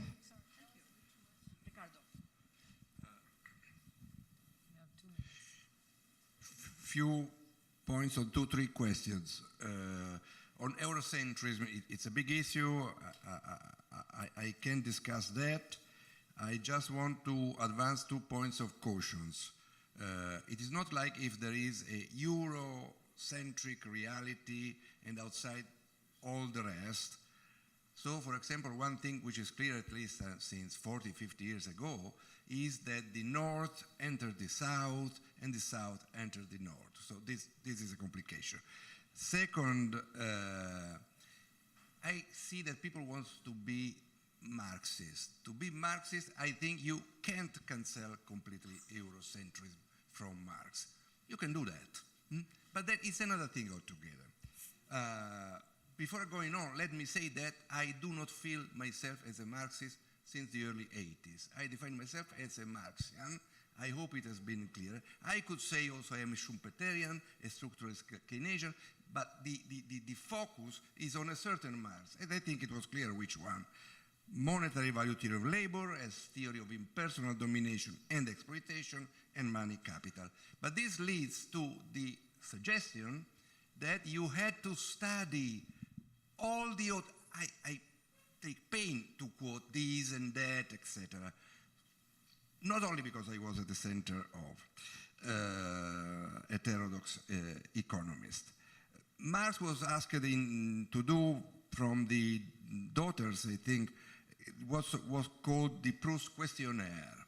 And he chose as a motto, taken from Descartes, doubt everything, which means, of course, doubt also yourself. And he was the guy who said, je ne suis pas Marxiste.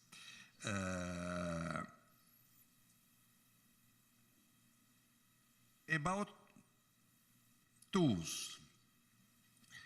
Somebody told me, I think Gary Dimsky, that with a group of Crotty, they met Minsky, and they were disappointed at one point.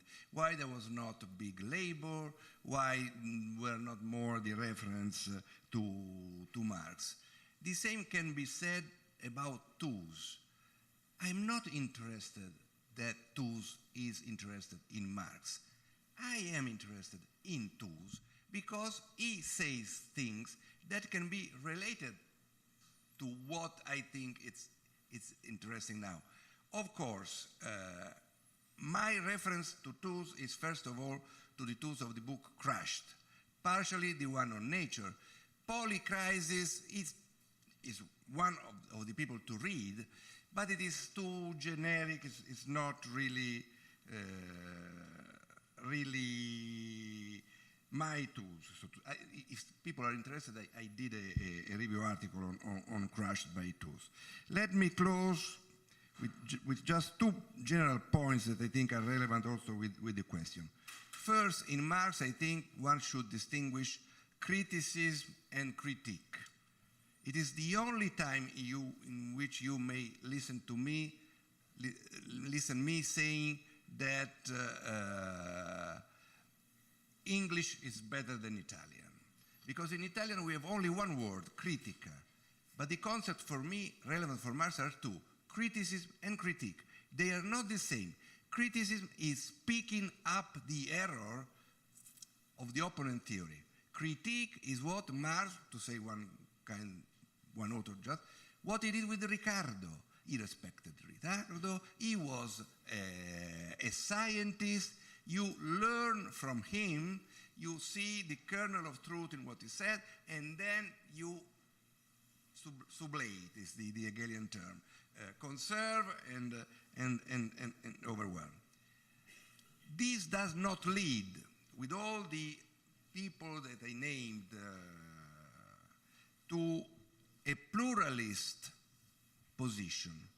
Pluralist is again a bad word. It's not a good word. It is a bad word. And the search for a common ground among heterodox is delusional. You need to understand that economic theory, social theory is plural. That's another thing altogether. Pluralism, oh, we are equal, we want to be respected by the mainstream, etc. Take some four names: Marx, Schumpeter, Keynes, and Zraffa. Wait, they're pluralists? No. Marx proposed a new orthodoxy and, of course, included in himself Ricardo as a partial truth. Schumpeter did the same more or less with Barras. Keynes did the same with Marshall. And Zraffa destroyed the other theory, but also to construct something else.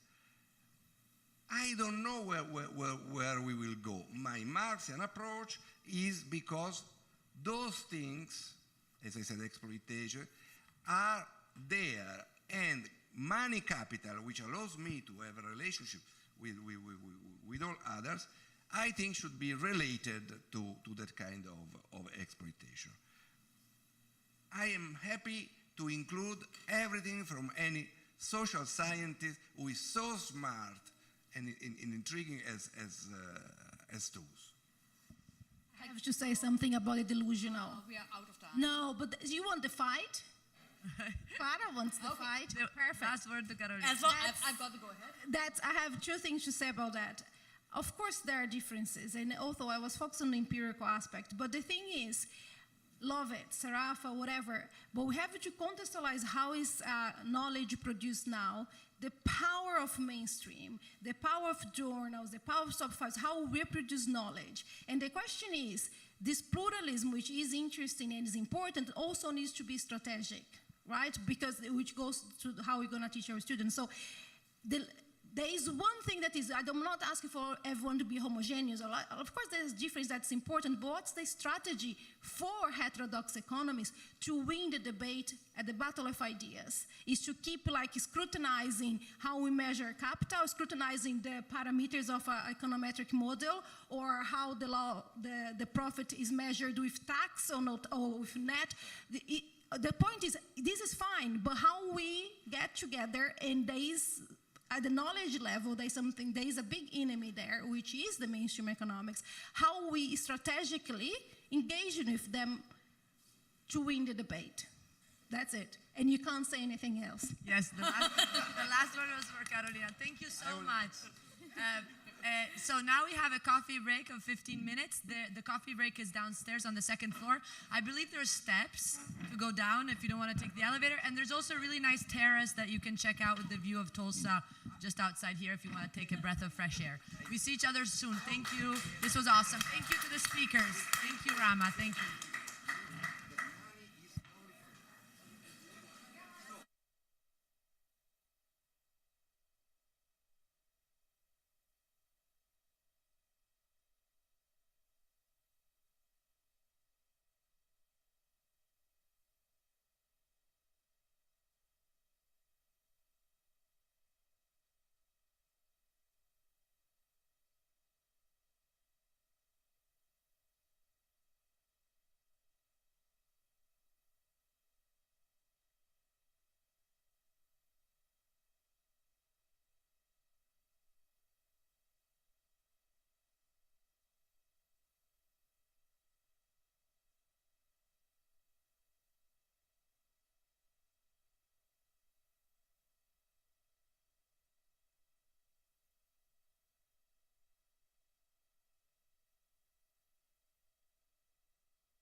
got the email here.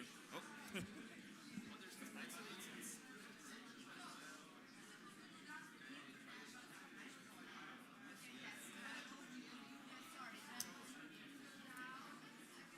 Is this yours? Yes. Okay. Good. Okay. 2 points. The speakers after their panel should take 2 minutes to go downstairs. I got the announcement wrong because it wasn't everyone, but only the speakers were supposed to go downstairs. So the coffee break is here, and the coffee is coming out because there was a problem with the coffee machine. And it's in here. The coffee is in this classroom over here. But not yet. In a couple of minutes. Yeah, but we're supposed to start. So. And there's a trash, But we're supposed to start. We can't like have people take coffee. This is.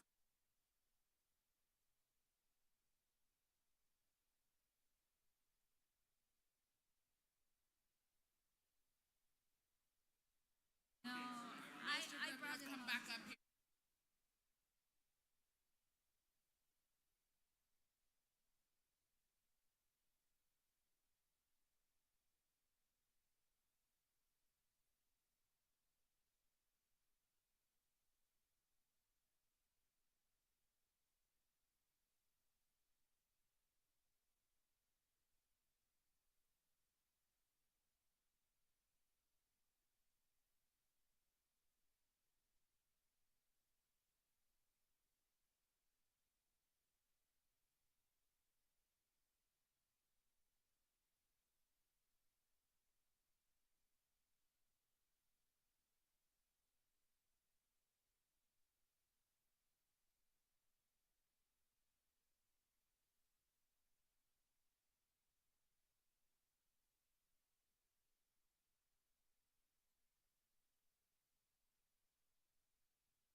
working?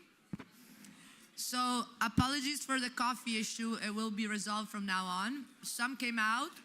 So please take the coffee, and then if you can, take a seat because we will start in a couple minutes because we should have already started a while back. Thank you. Okay, let's wait until 11:30, I guess. So I just said everybody, there's 5 chairs, but everybody should always, I'll sit here with the thing, the markers, and everybody should come up. And I could just put another chair.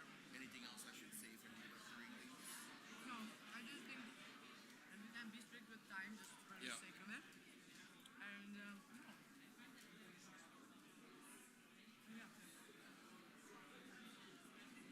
Thank you. Yes, thank you.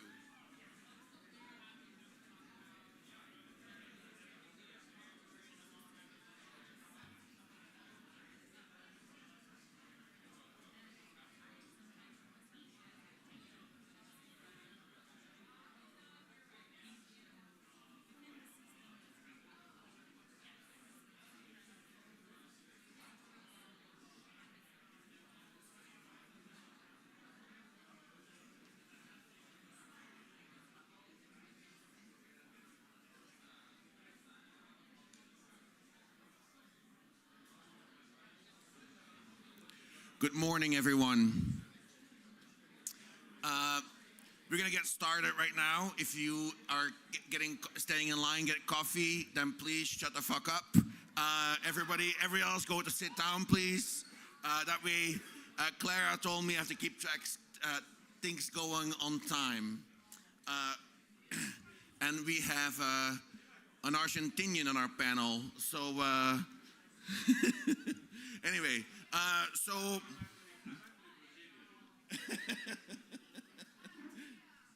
All right, so what we're going to do today, what we're going to do right now is we're going to get started.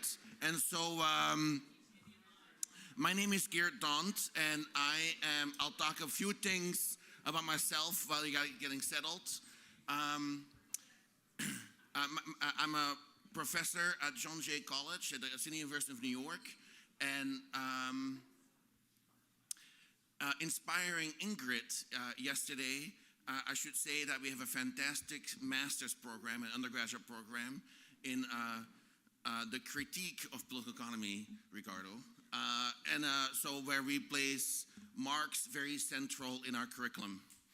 And as you could see in the build-up of the panels this weekend, yesterday it started about what is kind of heterodox economics, and then it started talking about, well, Marx and the study of political economy of Marx is central to heterodox economics, and then we get today to this panel right now about austerity and inflation, two of the most important crises that we're facing and concepts that we're dealing with today.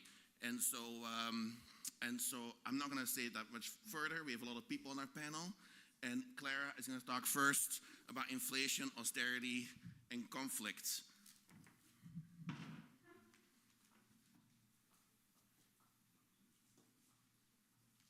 me track my time.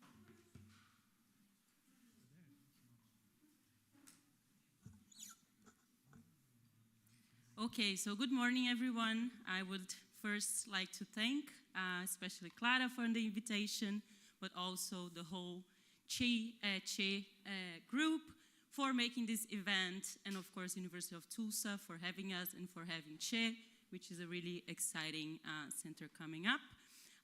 My name is Clara Brenchi. I am a professor at the University of Minas Gerais and also a research associate at the Research Center of Macroeconomics of Inequalities from the University of São Paulo. I'm also a member of a very recent group that we just started. It's called Remodela, and it's made of 6 women macroeconomists, and we're very exciting to discuss exactly monetary policy issues. So I think this is exactly some of the ideas that we were discussing in that group that I want to bring here. So, of course, we're going to talk about inflation, austerity, and conflict. And from there, I think we should start saying that inflation is conflict, right? So going against the mainstream idea that inflation is because of excess demand. We know that inflation is conflict, and inflation happens when capitalists and workers are not happy with their share of income. So they're going to bargain and try to get a higher share, higher wages, and then capitalists will not accept lower profits and then pass that to prices, and we have conflict. So within this conflict, the mainstream agenda solves this conflict in one side, and we know whose side it is. So I remember when I saw this news in 2023, that the Bank of England economist says, well, people should just accept that they are poor, or someone needs to accept that they are worse off. And of course, we know who needs to accept they are worse off. It's not capitalists, it's workers, right? So the solution within the neoclassical, it's, well, we hike interest rates and then we increase unemployment, we lower bargaining powers of workers, and then they just need to accept that they're worse off, right? What I want to bring here, I'm not going to talk much about that, inflation and conflict, but I want to bring a connection with fiscal austerity within this side. So yes, we know workers are going to be worse off when we increase interest rates, because that's going to increase unemployment. But there's also a side on the fiscal policy that I think we need to always be aware of. So it's the only equation, I promise, but it's just the evolution of the public debt to GDP. So if we just look at the change of the public debt to GDP, that depends on two things. First, how public debt is growing, which will depend on the interest rates are, and on the primary surplus, so how much we're spending, how much we have as a revenue from taxes, and of the growth rates, because that's the denominator, right? So if we are in a balanced budget, so whatever we get as revenues, we pay as taxes, the debt to GDP ratio can be stable if interest rates are equal to growth rates. But of course, in the setting of inflation, where we have an increase in interest rates, because this is what the inflation targeting regime tells us, so we have an inflation targeting, we have inflation, and then we increase interest rates to stabilize this debt to GDP ratio, we need to either have very high growth rates or to have a primary surplus, right? This might not seem a problem if we do have very low interest rates, so we're close to the zero lower bound, for example, or interest rates very low and we're going from 1 to 3% interest rates. Okay, we have a growth rate of around 3%, 2%, that's not a big problem. But this is only true if you are in a developed world. So if you have a strong currency, you can sustain lower interest rates, for example, and etc. But if you are in a developing economy, you cannot do that, because then our currency is not too strong, and then this will lead to the need of austerity in the fiscal side, because then interest rates are going to be much higher, right? So I bring Brazil as an example, not only because I'm from Brazil, but also because we have the second highest interest rate in the world, and this is a big problem there. Which of course becomes a political problem, as I'm gonna talk right now. So this is our basic rate of interest over time. And I don't know if you can see, I think you can, that's 14%. So right now we have an interest rate equal to 13.25%, and the central bank is planning to increase to 14.25 on next month. So yes. This is a very high interest rate, and then why? Well, we're having an increase in inflation. Why? Our inflation is very connected also to the exchange rate. So we have a devaluation in the exchange rate. Why? Well, because the government announced a more progressive tax policy to tax the rich, for example, and of course that meant that we had a fiscal problem. And then what we see in the news in the beginning of this year, it's saying, well, debt is growing 12.2% last year. And I mean, of course, interest rates are 13%, and that remunerates great part of our public debt. So that becomes a discourse that kind of reinforces itself because, well, That is growing, so we need to have austerity, which would then lower growth, and then we have all the other problems connecting to inflation and high interest rates, because then we have more risk premium on the public debt and etc., and that kind of reinforces itself.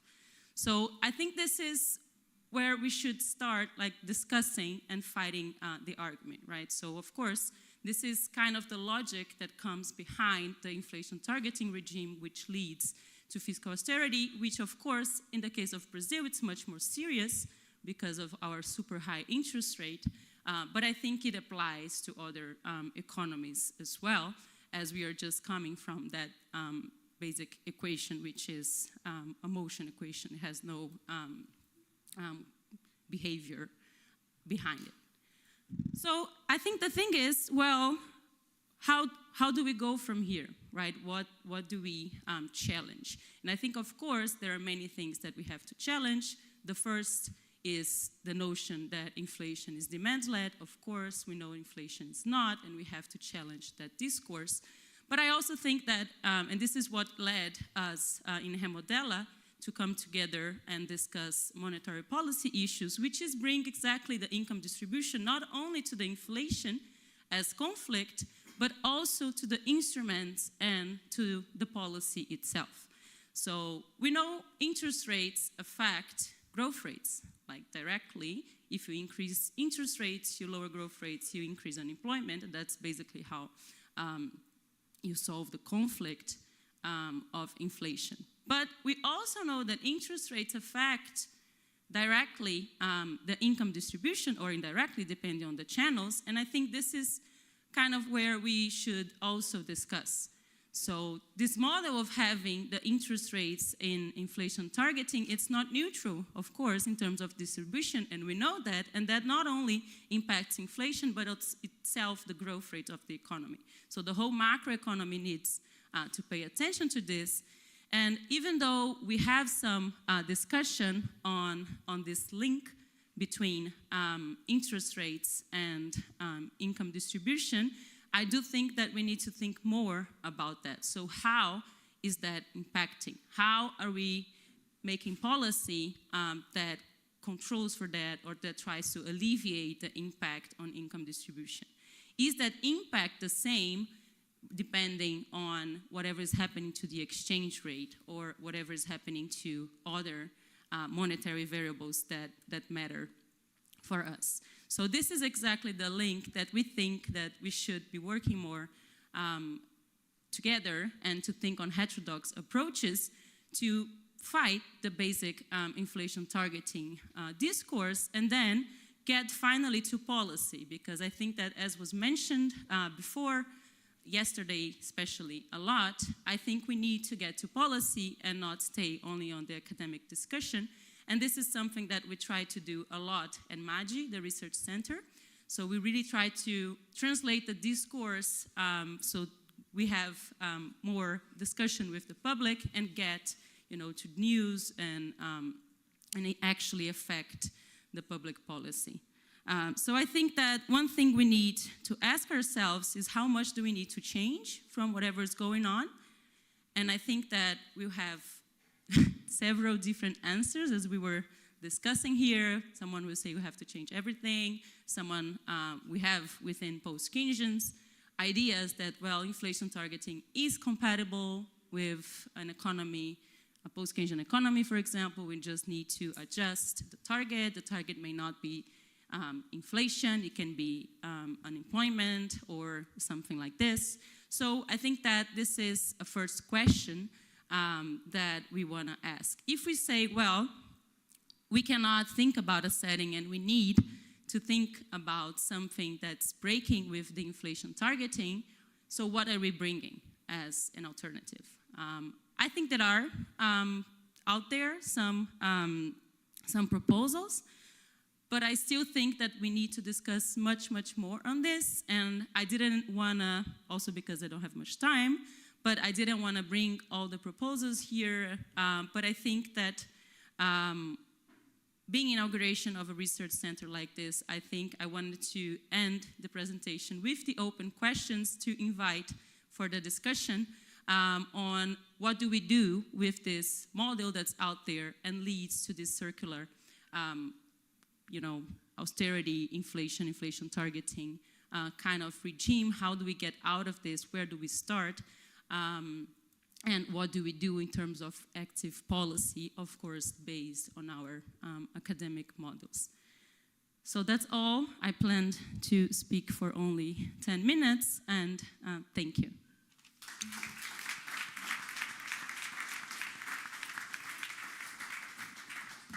Thank you very much, Clara. Next up is Kostas, an important economist from SOAS.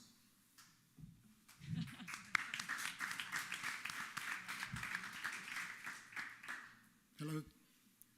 It's a real pleasure to be here and meet people I haven't seen in a long time, and others who I see quite often. I haven't got much time, so I'll get cracking. We're going to go at 100 miles an hour. I was asked to talk about inflation and austerity. I don't really have much to say about inflation per se. All I would say is that my understanding of the reawakening of goods price inflation since 2020, 2021 has to do with the balance between aggregate demand and aggregate supply, and the weakness of supply in particular. The emphasis should not be on demand, it should be on supply. The weakness of supply is of critical importance, and that is really what radical Marxist political economy can contribute from now on. Obviously, monetarism doesn't work, and clearly enterprise speculation, the markups and so on are very important, but they're not the beginning. If enterprises could play with the markup, they would do it every time. If we have inflation, if you've got a bout of inflation, it has to do with how the system as a whole worked. Aggregate demand, aggregate supply, as I said, and a component of aggregate demand here, which also affects the supply, but I haven't got time to go into that, has to do with monetary policy. So I'm going to talk about monetary policy here and central banking. This is a paper that I've done with a young colleague of mine. It focuses on the European Central Bank, but I will generalize. And if I have time, I will tell you specifically what holds for the European Central Bank. Now, inflation as a story here is related to quantitative easing and the monetary policies that the main central banks of the world adopted since the great crisis of 2007-2009, basically, the unorthodox monetary policies, obviously. I'm going to make 4 points then as we move along. Quantitative easing stops in 2022 as inflation picks up. Quantitative tightening follows, but quantitative tightening is not symmetric to quantitative easing, and the lack of symmetry is of great importance. It's not the opposite, and it cannot be. Point number 2, the money markets, the main money markets of the world, and the central banks, the chief central banks, are in an unprecedented engagement with each other historically. Contemporary capitalism has to do with that. It's very important to understand it from the perspective of Marxist political economy.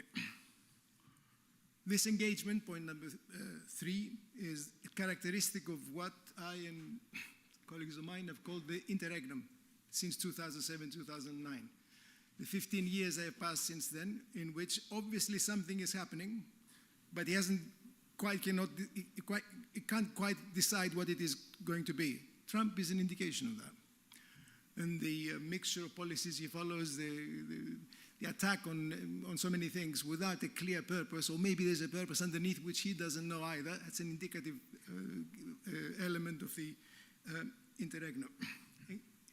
The relationship between the central bank and the money market is characteristic of the interregnum. It holds in most developed capitalist countries, and it's very important to look at it closely. It's a structural disturbance of contemporary capitalism.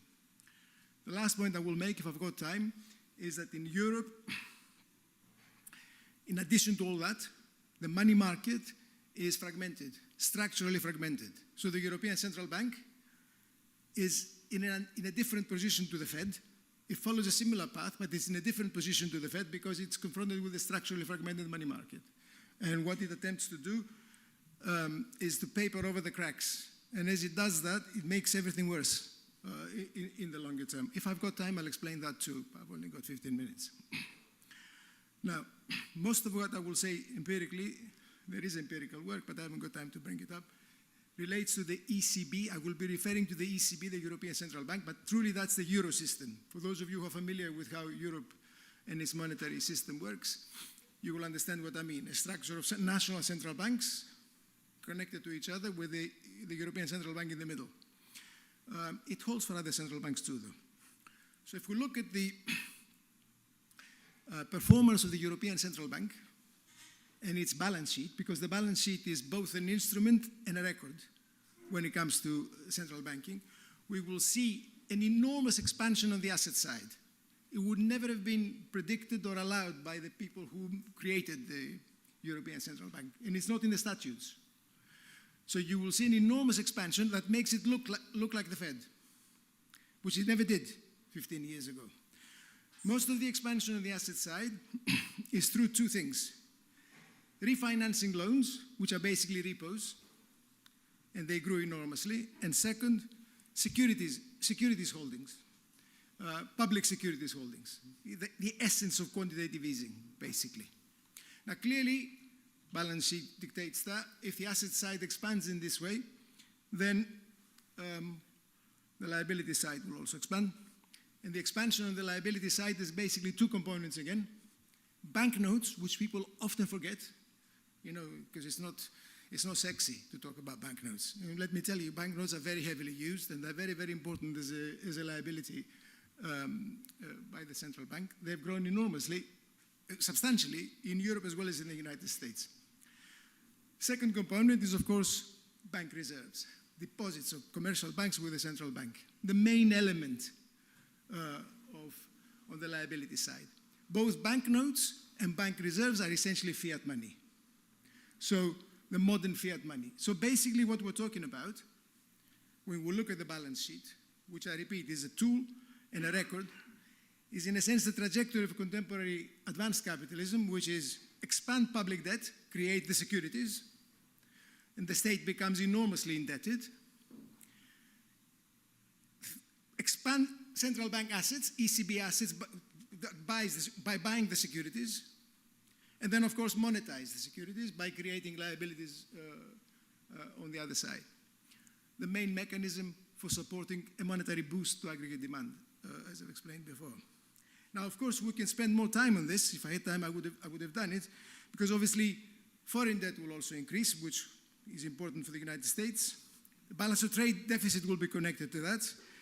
And there will be a massive capital inflow in the case of the United States, and the strength of the dollar, which completely disturbs the internal stability of aggregate supply in the United States, manufacturing and so on. But we haven't got time to go into that. I'll just concentrate on the central bank. Since 2022, as I've said, we've got a reversal. So what's the reversal? How does it happen? It's interesting to see how it happens. It's not symmetric. So what happens is, central banks, and this holds for the European Central Bank as much as it does for the Fed, compress refinancing loans. They compress the repos, basically, right? And they compress the repos by basically not renewing them as they mature. So they compress the repos, but they keep the securities holdings very high. The securities holdings have effectively not been reduced. Actually, in Europe, they've edged up a bit. This reflects what I mentioned before, the engulfing of the money market by the central bank. The central bank is gigantic. It's a behemoth sitting in the middle of the financial system, and that is reflected, as I said before, right now in quantitative tightening in the holding of the vast securities holdings. Why is that? As I will explain in a minute, because commercial banks are now habituated. They're like drug addicts. They're habituated to liquidity provision by the central bank. It's impossible, it's very, very difficult for them to begin to function with a significant degree of independence from the central bank. That's exactly the structural dysfunctioning that I mentioned before. In addition to that, the ECB has got additional extra problems because of the fragmentation of the market, but I haven't got time to do that. How to grasp this theoretically now? Here I believe that Marxist political economy has a gigantic advantage compared to most other theories, since we're talking about Marxism. I draw my insights from the Uno tradition in Japan, which is the most advanced type of Marxist analysis of finance that I'm aware of. And I pretty much read most of them. Now, in what way? Hierarchy of money is an old thing in Marxism, which has become widely understood now by post-Keynesians and others, and they think they've discovered it, which often happens. What is also present in Marxist monetary theory and theory of finance is hierarchy of credit. And post-Keynesianism has not yet caught on to that, because the hierarchy of money is impossible to explain without the hierarchy of credit. It's actually hierarchy of credit that one begins with. And the hierarchy of credit in the Uno tradition is often called a pyramid. And basically you go trade credit, trade credit, banking credit, money market credit, central banking credit. Money market credit in this is a fundamental element of the credit hierarchy. It's what makes the credit system work. It's where banks meet with each other and transact liquidity, spare reserves. It's where the rate of interest is worked out commercially. That's the beating heart of the credit system. The central bank belongs to the money market. It's indigenous to the money market. It's the biggest bank in the money market. Its credit is the best in the system. It's a higher grade credit compared to the others for reasons that I can't go into. That's where repos belong. People are obsessed with repos, right? Repos are just the way in which it happens. It happens now. This practice is as old as the trees when it comes to capitalism. Now, how does the central bank work? By being in the money market, he has to predict the flow of incoming loanable money capital, not fictitious capital. Carolina, it's very, very important. Fictitious capital is very important, but it's fictitious, right? Loanable money capital is very real. There's nothing fictitious about loanable money capital. And the central bank has to predict the inflow of loanable money capital. That's usually in short supply every day. The central bank knows,